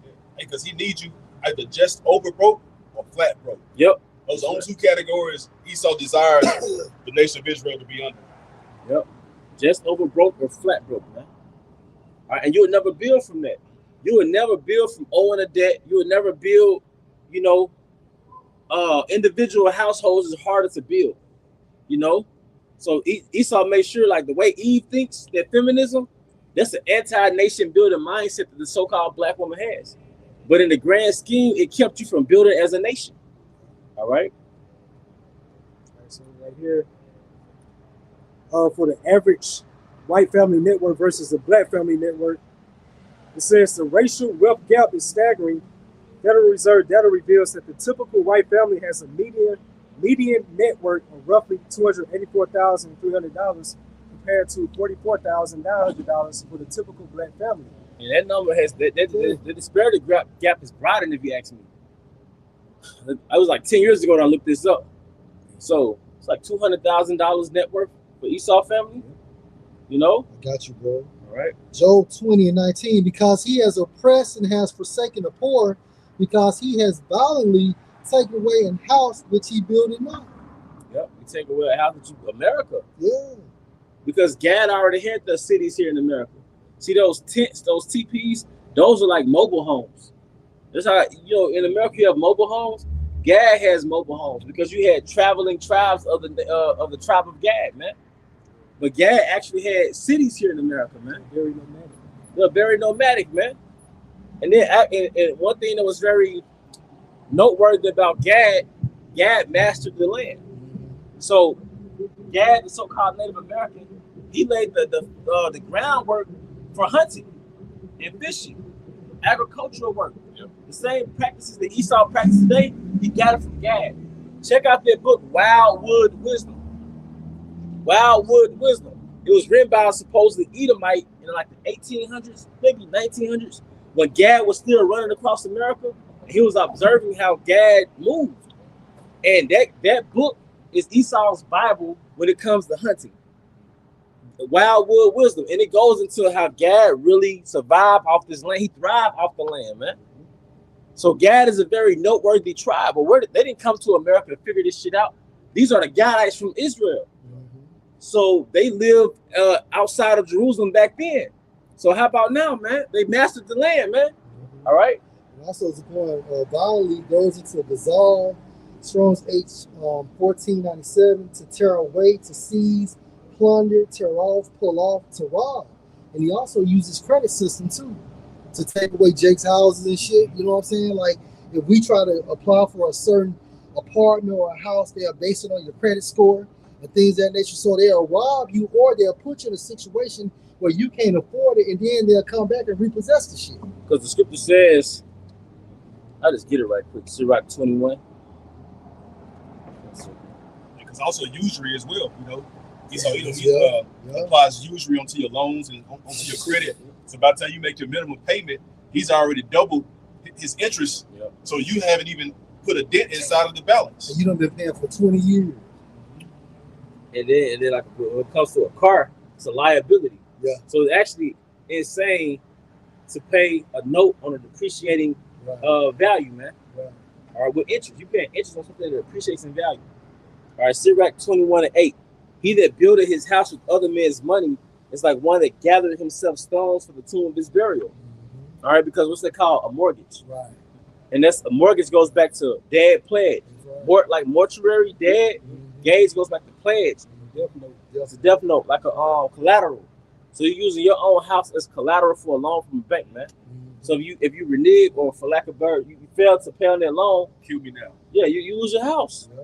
We didn't have those systems in the ancient world. And that's where the Amish got their systems from, the Bible.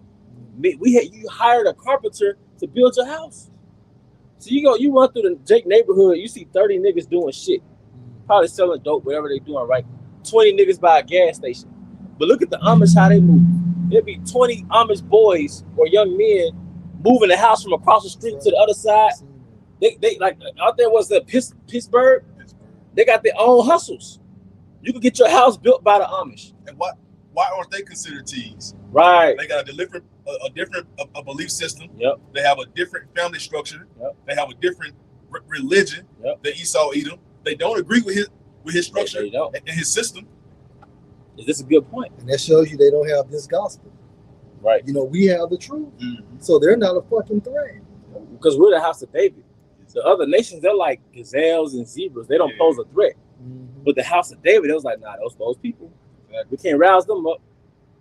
You got it. Whoever had I had that. Did you read that Hosea 8? Yeah. You read that? Yeah. Okay. We'll run it back. Yeah, we'll run it back for you. Yeah, Got you, Big. You want him to bring out the point? You want me to bring the Hosea 8? We'll grab the Hosea 8. We'll bring out the point. Now, this is Hosea 8:8. Israel swallowed up. Now shall they be among the Gentiles as a vessel wherein is no pleasure. So you got a store, you got pottery, right? On the shelf, you got different pots. And this you trying to choose which pot you're gonna buy, which vessel you're gonna buy. Well, if there's a vessel where there's no pleasure, that's the pot that nobody wants. Right. So Jake is the pot that nobody wants to purchase. So when you move into their neighborhood, they move out. They call it white flight. You see? The scriptures call Jake Israel as a worm. Yep. You think about it like a worm, they're very defenseless. Yep. They have no defense mechanisms. Because I'm sorry. But I'm saying, but they getting attacked by this apex predator, Esau Edom. Like that's what I was going to go into earlier. Esau has a thing called predatory lending. It goes to it refers to unethical, deceptive, or abusive practices. Going back to Job 2019, how they boundly take it away through a system like that. Predatory lending, predatory lending. And just to back it up, what did it say? That movie Mr. Society came out in '93, and Sharice's father was in the classroom with Cain, who was the main character. He said, "The hut is on, and you are the prey. The prey departing not," which goes to Jacob. Right. You know, so it says predatory lending refers to unethical, deceptive, or abusive practices used by lenders to trick or pressure borrowers into unfair loan terms. So they'll get you to sign the goddamn contract, but it's the trick to take it back from you anyway. Because they know you can't afford it in most circumstances. Like you go into this when the usury comes into place. Right. They raise these high interest rates, things of that sort, to these low income individuals. They don't have the financial background to take care of them. And what's that dynamic? They got their balloon payment. All of a sudden, you paying one rate, and then it just jumps up. Yeah, it inflates. It inflates. I think they go into it. It's called bait and switch tactics. Damn. Like I said, promising one set of loan terms like a low interest rate, but switching to much higher unaffordable terms at the time of closing. We had a so-called cousin. She lost her crib in Madison about 20 years. You know, she signed for one rate, and then it just inflated up. She lost the crib. Bait and switch. Yeah, they call it a fixed rate. But typically, when you have when you buy a crib, you want to have a fixed rate to it. But if you don't have a fixed rate to it, they'll inflate it, and they come and take it. Hey, you know what though? That's that Connie Hunter, man. Yeah. This man is cold, man. Even title loan places. Where title loans located? I've never seen a title loan Madison, in Madison, where Esau even lives. Then urban areas. Then when you get those loans, now they do online loans like through apps. Man, the interest rate be like double. Like you got a $500 loan, you got to pay on $1,000. You got to pay $1,000 back. Yeah, $1,500. Yeah, 15 on a $500 loan, man. Because Esau, that's part of the borrower is a servant to the lender. So we got who runs this country? Bankers. And who are the bankers? The elites. Edomites. So it says lenders often target vulnerable populations, such as the elderly, low-income individuals, are those with poor credit. You're praying after the poor and the needy. That's the poor and the needy. The widows, the bastards, the fatherless. You're praying after the poor and needy, man. Using aggressive sales tactics and hidden fees to trap borrowers in an inescapable. They're aggressive because you'll come and view a career and they'll keep calling you and calling you and calling you till you break down. And they'll give you this contract and make it seem like it's beneficial for you, but it's to set you up anyway. What about those sales tactics? They'll let you get the vehicle, a new vehicle for the weekend. That's right. By the time you turn it back, man. Yeah, you don't want to turn it back. Mm-hmm. So then you would get annoyed you can't afford it. And so it says using aggressive sales tactics and hidden fees to trap borrowers in the inescapable cycle of debt. They may say they'll knock a percentage off initially. You know, say just to get you in that trap. That's an aggressive tactic. And that's how Esau get you. He get you front, back, and side to side. Right. He get you from all angles. Hey, can somebody get that in Proverbs? The borrower is a servant to the lender. You get like NIV or NLT, bro. Okay. Go, bro. This Job 21:13, the NLT. They spend their days in prosperity and go down to the grave in peace. To the Edomites. It says, and yet they say to the Most High, go away, we want no part of you and your ways. It says right here, verse 16. Can you read that again? Okay. This verse, Job 21. We got you. It was water. Oh, my bad, bro. Yep, so it's back in Job 21 and 13, the NLT. They spend their days in prosperity, going to these Edomites, then go down to the grave in peace because they're not under that curse, which goes back into the true biblical Israelites. To back you up, Genesis 27:39. And Isaac his father answered and said unto him, behold, your dwelling shall be the fatness of the earth and of the dew of heaven from above, meaning he's blessed. That's why he's the God of the world. Yeah. Everything goes right for Esau in the system. The reason why Esau has so much leeway, the reason why Esau can set up these tactics, because he's blessed to do so. He's receiving what the scriptures say, the dew of heaven from above. That's what? That's that blessing. Now it makes more sense when you, in particular, either might have the same educational background, y'all apply for the same job, but he's going to get probably hired faster. Bro, I knew a banker that knew our father, and he said Edomites can basically, let's say, if an Edomite has a dump truck, right? If he can't afford that dump truck, they would tell him just bring the truck back, and it would not be on his credit card. I mean, Salaki, his credit history as a repossession. But let Jake do it. But you know, sorry, no, you gonna make a point. No, hey, but you know what? One thing you learn in life, especially you know, you bump your head a few times in life with money, and you go into the scriptures. You learn the most powerful thing to do in America is live within your means, man. Yeah. Because if you can live within your means, then you don't have to go out and borrow that shit from Esau and fall for that, you know. But you know, Esau gets your ass in high school. You'll qualify for a credit card in high school. And it only makes sense that if you're gonna give somebody a credit card, to at least make sure they're taking the assessment quiz on it. Like before you qualify for a credit card, you gotta pass this test on how to properly use a credit card. I'm gonna say this about, and look how Esau utilized a credit card. See, Esau put Becky, Jimmy with a credit card. By the time they get 18 and 19, I mean, so basically he's establishing their credit. So when it's time for them to get something that 21, 22 years old, they got a damn near 800 credit score. Jake, they goddamn do it because they gotta do it. Yeah. They need the extra money, and then therefore they can't pay it. So when their son is trying to purchase something, guess what? They got a fucking 500 or 520. I did a video on that years ago. So anybody going into that. He started his church when I was like maybe 12, 15 years old. Well, you know, credit cards. It just kept building it up over the years. And so by the time when they turned 21, it was like fully established with a good credit score. And then you have no head start. If you grew up statistically with a single mom, she most likely was in survival mode your whole life. Your name got furniture all in and shit. Yeah. And if your mom was in survival mode, she couldn't pass down a system to you. The middle class on up, Esau and the nations, they pass down systems to their offspring. Hey, Zaquan, Psalm 73 and verse 5. They don't have troubles like other people. They are not plagued, such with credit. Yep. They are not plagued with problems like everyone else. I was going into how you pass down money, you pass down wealth to your offspring. But what it is, it's like the elites, they got prerequisites, right? Mhm. I'm gonna pass down money to my offspring, but they got to go through a board to show that they qualify to inherit this money. It's all type of plays and strategies to get wealth, obtain wealth, pass down wealth. Hey, what's that called? That board. I seen that on Power too. You have to be a certain age in order. You got to be a certain age. You got to basically prove. You got to prove to the board that you qualify to get the money that you inherited.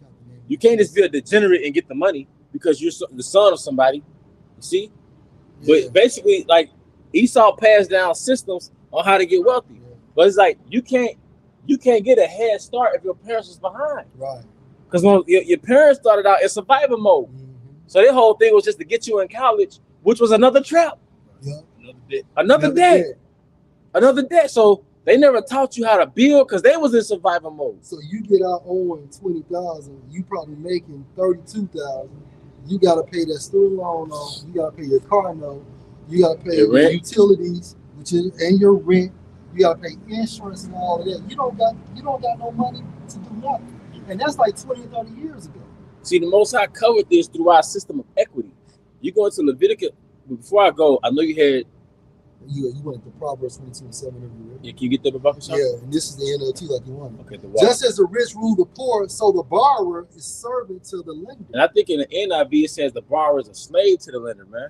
So if your ass got a car note, mortgage, most of us are slaves. And even if you're not a slave, you're still a slave, man. You a Jake in America. So first of all, you got to be awoke to figure the system out. But now you're trying to overcome the system. Go ahead, bro. Ruth 3:8. Behold, we are yet this day in our captivity, where you have scattered us for a reproach and a curse, and to be subject to payments according to all the iniquities of our fathers, which departed from the Lord our father. Subject. You bound to a payment. Right.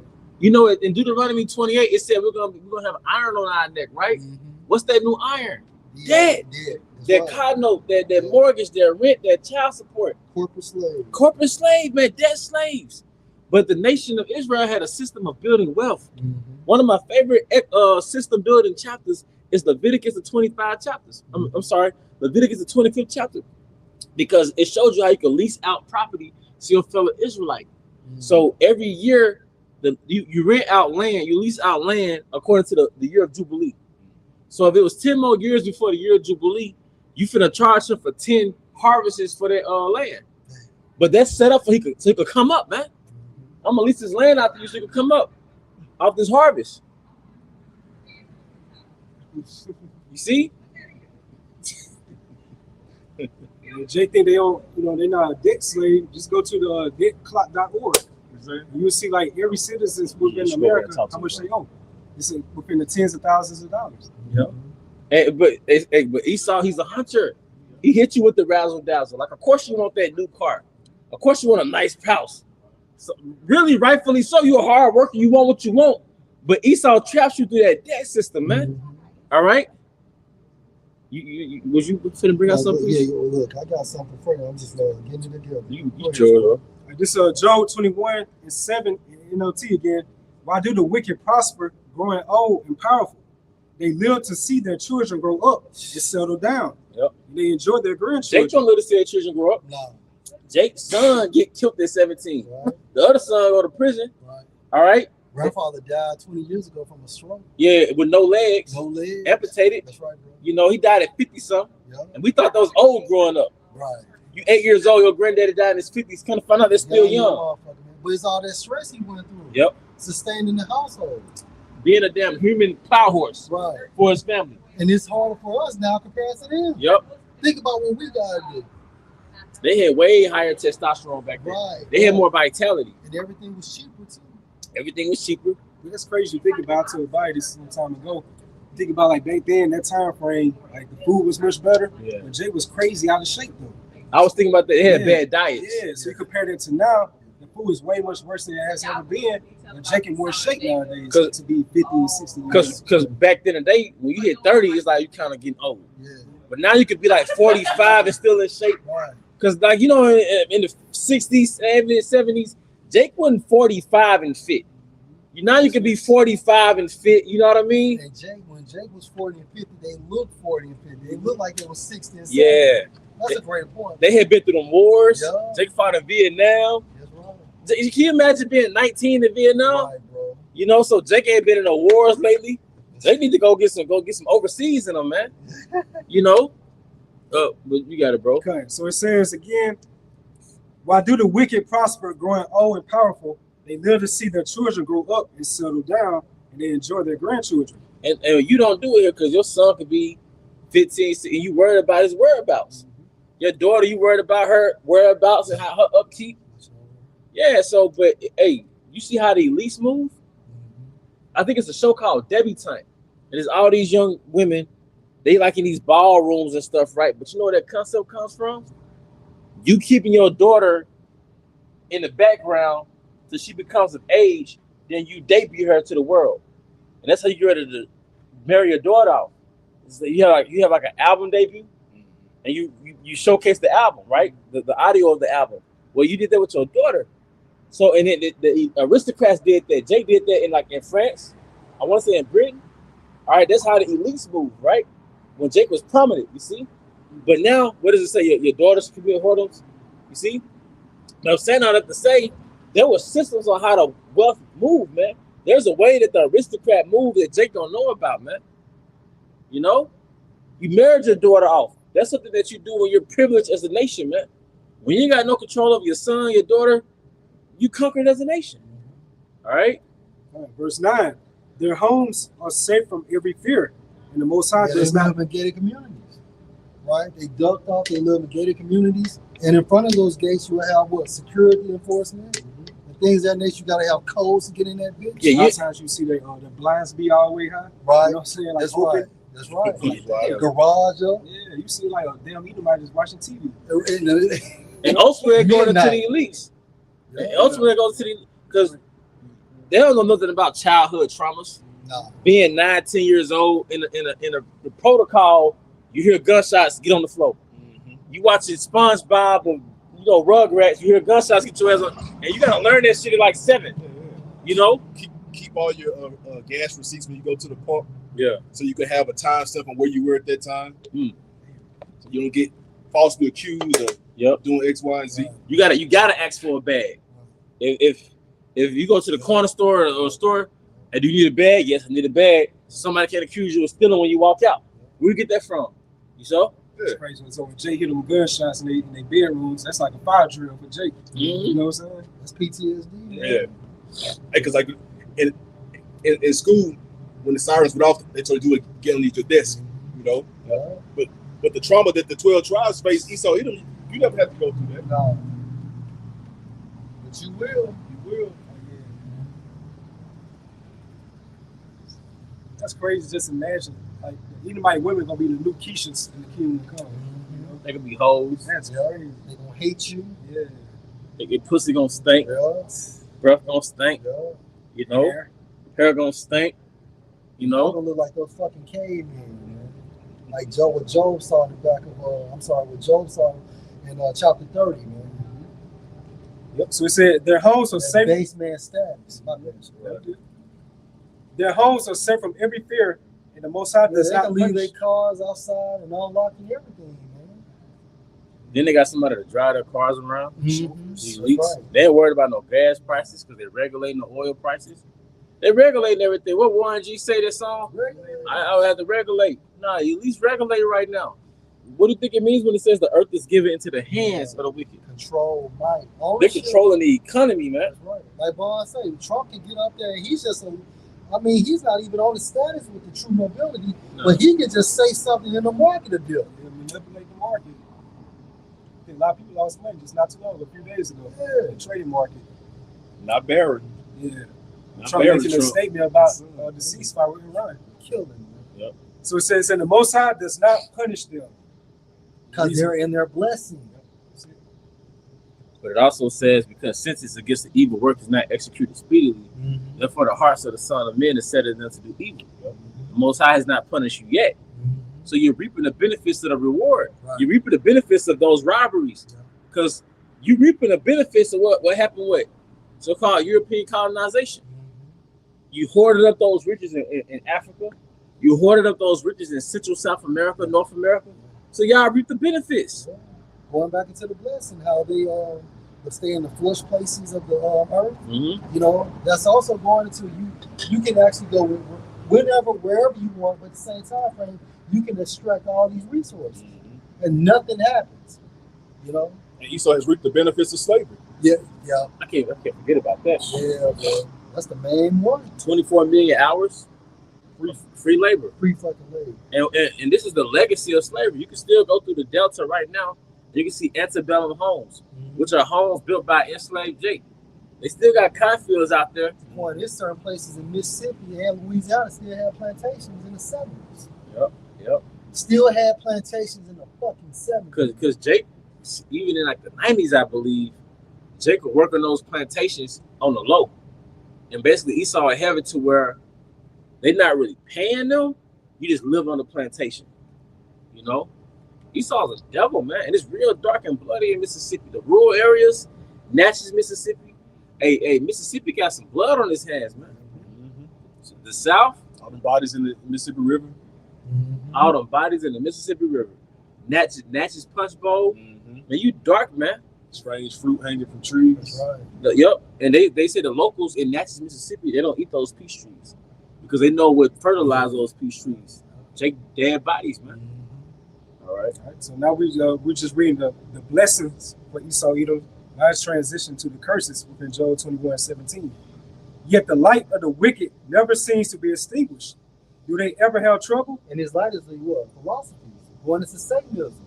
Like he governs the earth of Satanism. I think with that manifest destiny, it says he came with that light going into his his Christianity. Yeah. He had a Bible in his hand, you know? To justify conquering America. Which was true, which was prophetic. The manifest destiny got part too, you know? Yep. So it says, yet the light. And that's still Satanism because that's not the truth. You're not using it. You're not teaching the truth. You take away from it, you add to it. Yet the light of the wicked never seems to be extinguished. Do they ever have trouble? Right, because again, we're in their rulership. But it will be extinguished, meaning the Most High is going to put out the light, the rulership of the wicked. Does the Most High distribute sorrows to them in anger? Are they driven before the wind like straw? Are they carried away by the storm like chaff? Not yet, but it's coming. It's coming. And the reason why things are speeding up, the real reason why we're hearing rumors of wars, these circulating stories, the world is waxing cold, is because the judgment is about to be pronounced on Esau. All you have to do is go to Matthew 24th chapter and just read those scriptures and watch TV regarding the current events, and it all aligns up. Because basically, all businesses, all conforming businesses, they're about to shift over to AI. So basically, you're gonna have an AI attendant, AI receptionist. Yeah. You're gonna walk in and get AI service, but what's gonna plug you into that system? Revelation 13 and 16. Revelation 13, 16, man. Do it first with 6G. Yep. Like you said, microchip. So, hey, just put it. Esau, he's in a hurry. He wants that enterprise, man. Yep. You can live in a virtual reality. That's that metaverse bullshit was about. Yeah. You can live in a false reality through that charagma, man. That's right. That's in the real. Yep. You get that charagma. All right, you can live in a fucking fantasy world, man. Anywhere. You can pick the location. Yeah. So you might do it going into there with the Great Reset. How you can just put on one of those virtual reality things, and you can pretend like you're in any part of the world. Mm-hmm. But while the rest of the people really, the elites, they're gonna be traveling though. They really enjoying the fucking world, but you in your fucking house in your fucking virtual reality. Watch the movie Surrogates. I think it was the apostles that brought that movie out. They was living in a virtual reality, posing as somebody else, but it was really some fat snob in his bedroom, man. Some fat. And a lot of motherfuckers gonna die in that virtual reality shit because you gonna eat so much food. You just gonna sit there on your own couch and just consume food until you fucking have a heart attack, man. Yeah. All right, a lot of Americans are like that, man. Right. They're like morbidly disgusting and shit. I think. Oh, go ahead, bro. And everything is going digital for what control. I think PlayStation saying they're no longer making the physical disc, but they're going to do it from a digital platform. Now, when you go into what you just asked for, Beyond the Reset, old boy tried to watch The Godfather, which is an animated 3D short film. He tried to watch The Godfather. They told him he had no access. because he didn't have that physical copy, but he was trying to get it from the digital format, and they gave him no access. And it was going by his social score, Right. his social credit score. Right. What was this at, bro? Beyond the Reset. Yeah, Beyond the Reset. It's like a 30-minute short film. I did watch it. I forgot That's that a part, great bro. fucking movie, You know? film. But hey, we're here. We're here. That's why I said we can't sleep as the night, you know? As a coordinator, they had drones. Like he did the same thing every day. He'd get up around the same time frame, go to the bathroom, make some coffee, or go outside. One time he just pulled the mask down trying to breathe the fresh air, and then a drone warned him and then zapped his ass. You know, what's the it's a show on Netflix. It takes place like in I want to say China, but basically they got the same thing going on, right? So in the show, they put on this helmet, and now they're like in a virtual reality, but it's like real as shit.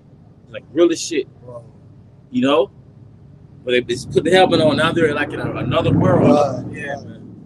Time travel, all that shit, man. You know.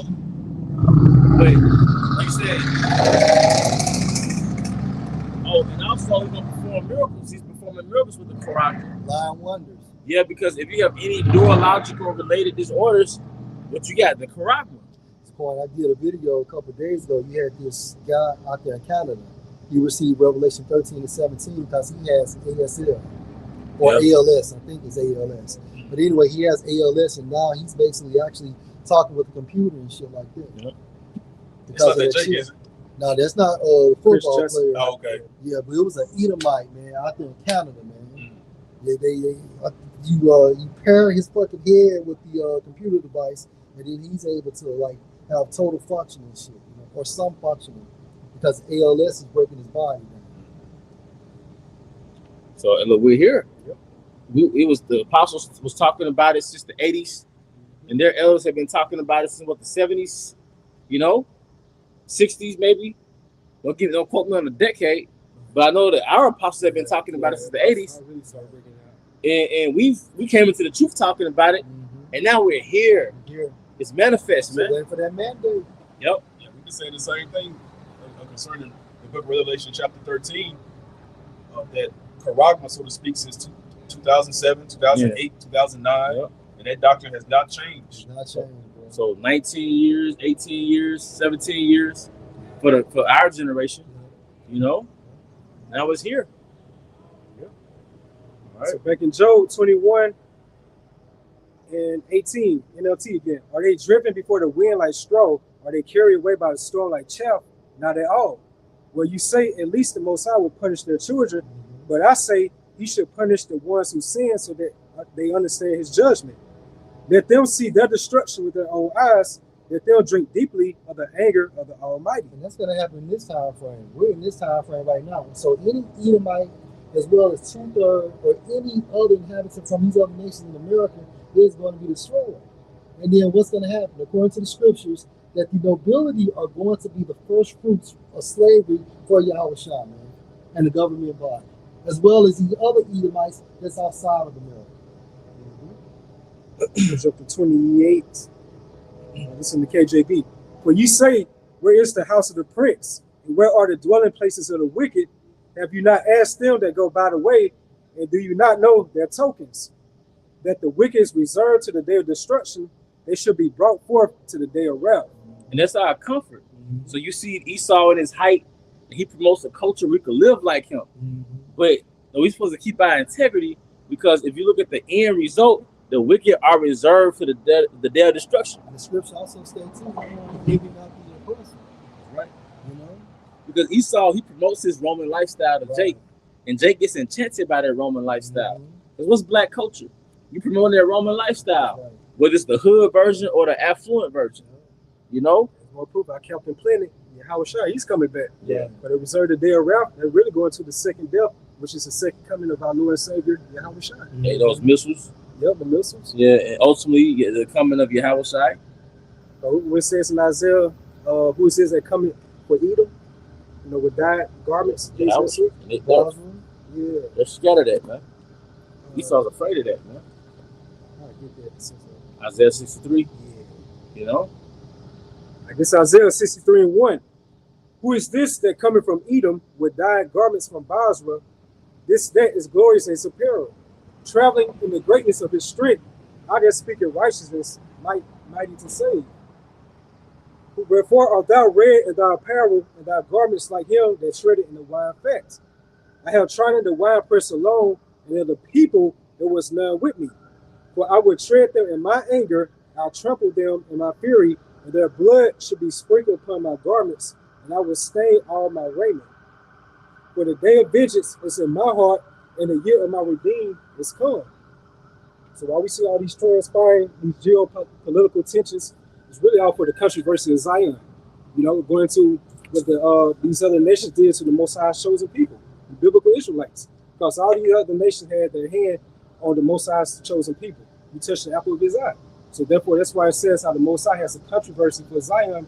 The controversy goes to like a quarrel, like a strife or a beef. The Most High has a bone to pick with these other nations, mainly Esau, Edom.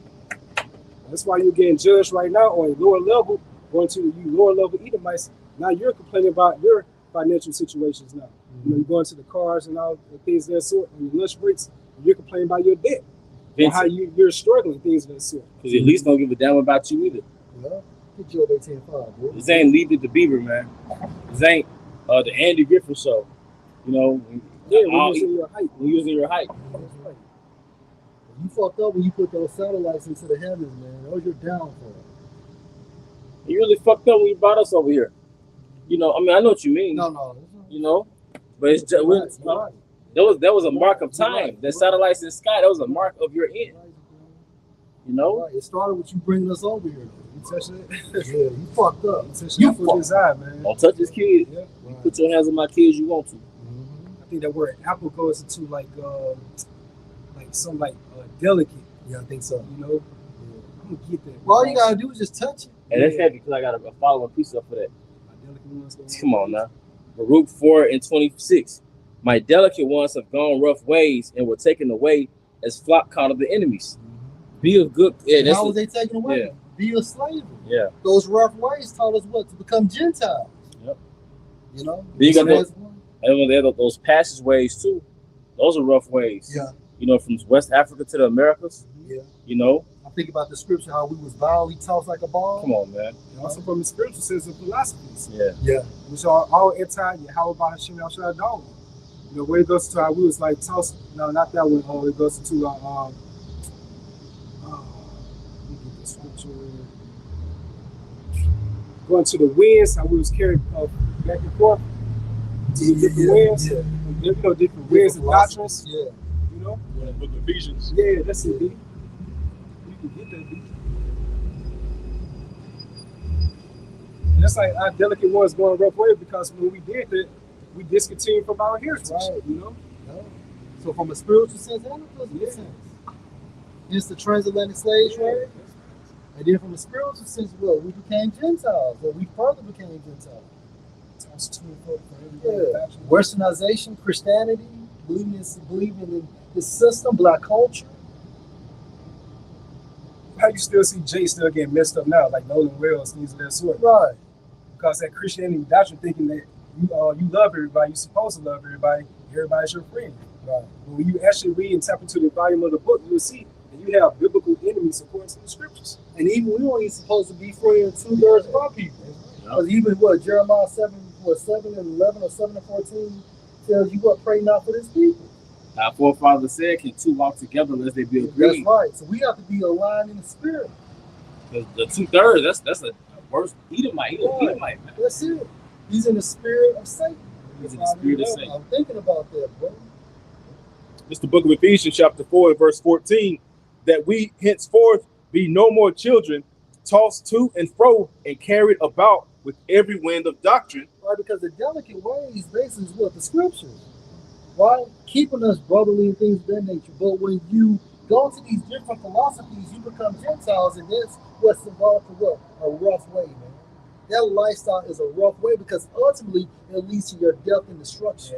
Yeah, that's right. It goes to the wages of sin. Yeah, Death. that's right. So it's really like not a lifestyle, it's a death style. It's a death style. Like the American way, westernization, things of that sort. Those are death styles for our people. The American diet. Yeah, Right. American diet. Death style. And then what die goes into your manner of life. And even the scripture tells us what we supposed to eat Yahushua, we supposed to drink Yahushua. That's our spiritual diet. This truth, along with this brotherhood, that's Jerusalem in itself. Yeah. Like where we are, and we come together. Yeah. That's Jerusalem. That's right. We're supposed to have little Jerusalem scattered throughout America. That's right. These different sanctuaries, those are little Jerusalems. That's right. So we're in the world, but we're not of the world. Isaiah the 19th chapter, these small sanctuaries. Yeah, that's right. You know? Throughout Egypt. That's right, bro. That's the beauty of it, man. And Egypt is America is modern day Egypt. Straight up. All you gotta do is connect the dots by the philosophies of America and research the philosophies of Egypt, and then you will see the correlation. Jake wanted to get carnal, so you're gonna see physical aspects of it. Look at the different Egyptian signs. That's it. The obelisk. That's right. The Amazon sign, the right. logo. That's right. That goes back to an Egyptian Venus. That's right. The Shell Station got that that sun. Sun worship. Yeah, the sun god. With going back to the sun god. It says, by the sleight of men and cunning craftiness. Right. Sleight means what? Craftiness. Right? So you have like false prophets such as Nathan teaching you one way to be united in Christ, but we through the spirit of Yahushua, through the spirit of Yahweh Shemashah, some of the apostles, we're telling you need to be united in Yahweh Shemashah. Yeah, because they use deception and trickery. That's right. That's right. And then part of that deception and trickery is they'll tell you who you are, but they won't give you the name. And if you don't got the name, you don't have the spirit, man. Go ahead, bro. And cunning craftiness, right. whereby they lie in wait to deceive. Right, that's what they do. They lie in wait or waiting to deceive, because why? They're hirelings. They get paid to do so. You don't get a fucking allegedly $150 million net worth without being unrighteous. They made a covenant with the heathen. Yeah. The gift destroys the heart. No integrity. And that goes into your innocence. So you're not innocent. You had one too, bro. I got Joel 18:5. Okay. It's Joel 18 verse 5. Yea, the light of the wicked should be put out. Right. Hey, the light of the wicked shall be put out. And we're coming into the end of the rulership of the wicked. Right? The light is going into what their philosophies. They believe in Satanism, in the format of Christianity, black culture, so on and so forth. Anything that's outside of this doctrine is Satanism. And the spark of his fire should not shine. Same thing. It's saying the same thing. Go ahead. The light should be dark in his tabernacle. Right. His candle should be put out with him. Right, because ultimately Yahweh Shemashah is going to dispatch Yahweh to put an end to this rulership, man. And that light is becoming darker now because you have the prophets, which is an extension of Yahweh through Yahweh, administered by the angels. That's the mechanism of the Holy Spirit. And by the prophecy, by the prophesying at these small sanctuaries and doing our videos, we're dimming the light of the wicked. Things are not the same no more, man. You want to blame it on COVID? Yeah, you can blame it too. But most importantly, blame it on the prophets. So you got three witnesses. You got the northern kingdom, you got the southern kingdom, which going into the prophets, as well as the fucking the third witness, the other nations, those whistleblowers. And under the summons of three witnesses, a motherfucker can't be put to death. Verse 7, NLT, will read this one. The confident stride of the wicked will be shortened. Their own schemes will be their downfall. Right, your own schemes going into what? Your objectives to attain the New World Order. That's it. Go ahead. It says, verse 8, the wicked walk in a net, they fall into a pit. Meaning what? What you're doing, your same agenda, your same schemes, your same craftiness is going to ultimately be your downfall. It's ultimately going to be your downfall. A trap grabs them by the heel, a snare holds them tight. A noose lies hidden on the ground, a rope is stretched across their path. So the Most High is using that to set you up to bring your downfall. The attainment of the New World Order. And what's the main agenda? Order out of chaos. Go ahead, bro. Terrorists surround the wicked and trouble them at every step. Meaning what? Calamities, distresses, perplexes. Right? Because at the end of the day, they're fucked up too, because you got the angels on the right-hand side manipulating certain things, certain mechanisms, so their plan doesn't go right. Go ahead, bro. Like other apostles say, like the time moving fast right now, just imagine when they implement that RFID technology. That's right, bro. Time's gonna move by super fast, and It says hunger depletes their strength, and calamity waits for them to Meaning what? stop. Their hunger. They're I think in the KJV, meaning they're hunger bits. So when you're hunger bits, meaning what? You're weak. So it's a spiritual ceiling that you're not going to be able to attain it, in a full capacity. Going into the New World Order, meaning you're hunger bits. And if a person is hunger bits, they're not at full strength. Oh, okay. Go ahead, bro. Verse 13, 14. Disease eats their skin, death devours their limbs. Mm-hmm. They are torn from the security of their homes. Go ahead. And are brought down to the king of terrors. Go ahead. Who's the king of? Hey, jump back to KJV. It says, verse 14, KJV, his confidence should be rooted out of his tabernacle. Going to what? Your ego. Go ahead. And this should bring him to the king of terrors. Now, who's the king of terrors? That's Yahweh Shema Shah. Go ahead. He should dwell in his tabernacle because it is none of his. Mm-hmm. Brimstone should be scattered upon his habitation. What's the brimstones? That's talking about what? The nuclear destruction. Go ahead. I wouldn't say, did it say something about the firstborn? This is verse 16. His roots should be dried up beneath, and above should his branch be cut off. Mm-hmm. His remembrance should perish from the earth. He should have no name in the street. Mm-hmm. He should be driven from light into darkness and chased out of the world. He should neither have son nor nephew among his people, nor any remaining of his dwellings. They that come after him should be astonished at his day, and they that went before were affrighted. All right, so ultimately, that's going into the destruction of Esau, right? Which means his kingdom will be terrorized and destroyed by Yahushua and the holy angels, and Yahushua, as well as the angels, is bringing laser beam fire, and then you're going to have nuclear destruction. But I want to say it was also classifying Yahushua as their firstborn, going into how Yahushua was going to be dispatched from the spiritual realm to bring a downfall to this man's kingdom. Okay. No, you good. You good. Was that something else? Thank you. Romans 9:28. For he, referring to Yahushua, will finish the work and cut it short in righteousness. Going to that 60 minutes. Right. And the marking of the 6. So Esau's vibration is a 6, right? They want 6G to power the microchip. But at the same time frame, how is the Most High going to mark the 6? Because he's going to use that 60 minutes to destroy your rulership. So do you see the vibration of the 6? Yeah. On the left hand, they use it to power the microchip, but then in 60 minutes, the Most High is going to use your house shot to bring a downfall to your society. I can say something, Quan, to show you how stupid they are too, because the number 6, it means you're short of perfection. Dang. That's why it's the number of a man. Dang. You mortal. And 6 also means to cut. Yeah. That's hard. Oh, bro. That's heavy. You see it. The stone without hands? Yeah. You see it cut. So back in Romans 9:28, for he will finish the work and cut it.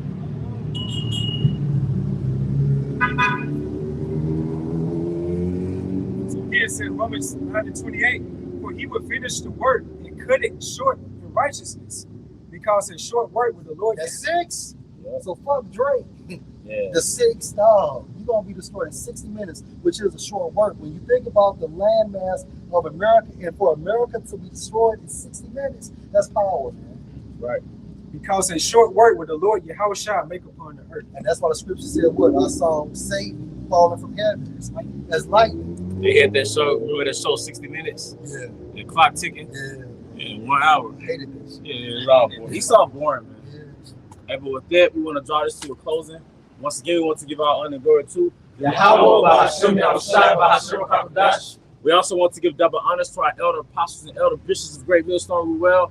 Peace and blessings, health and wellness to the House of David the elect. Abba Bao. Come Shalom. Shalom. Shalom.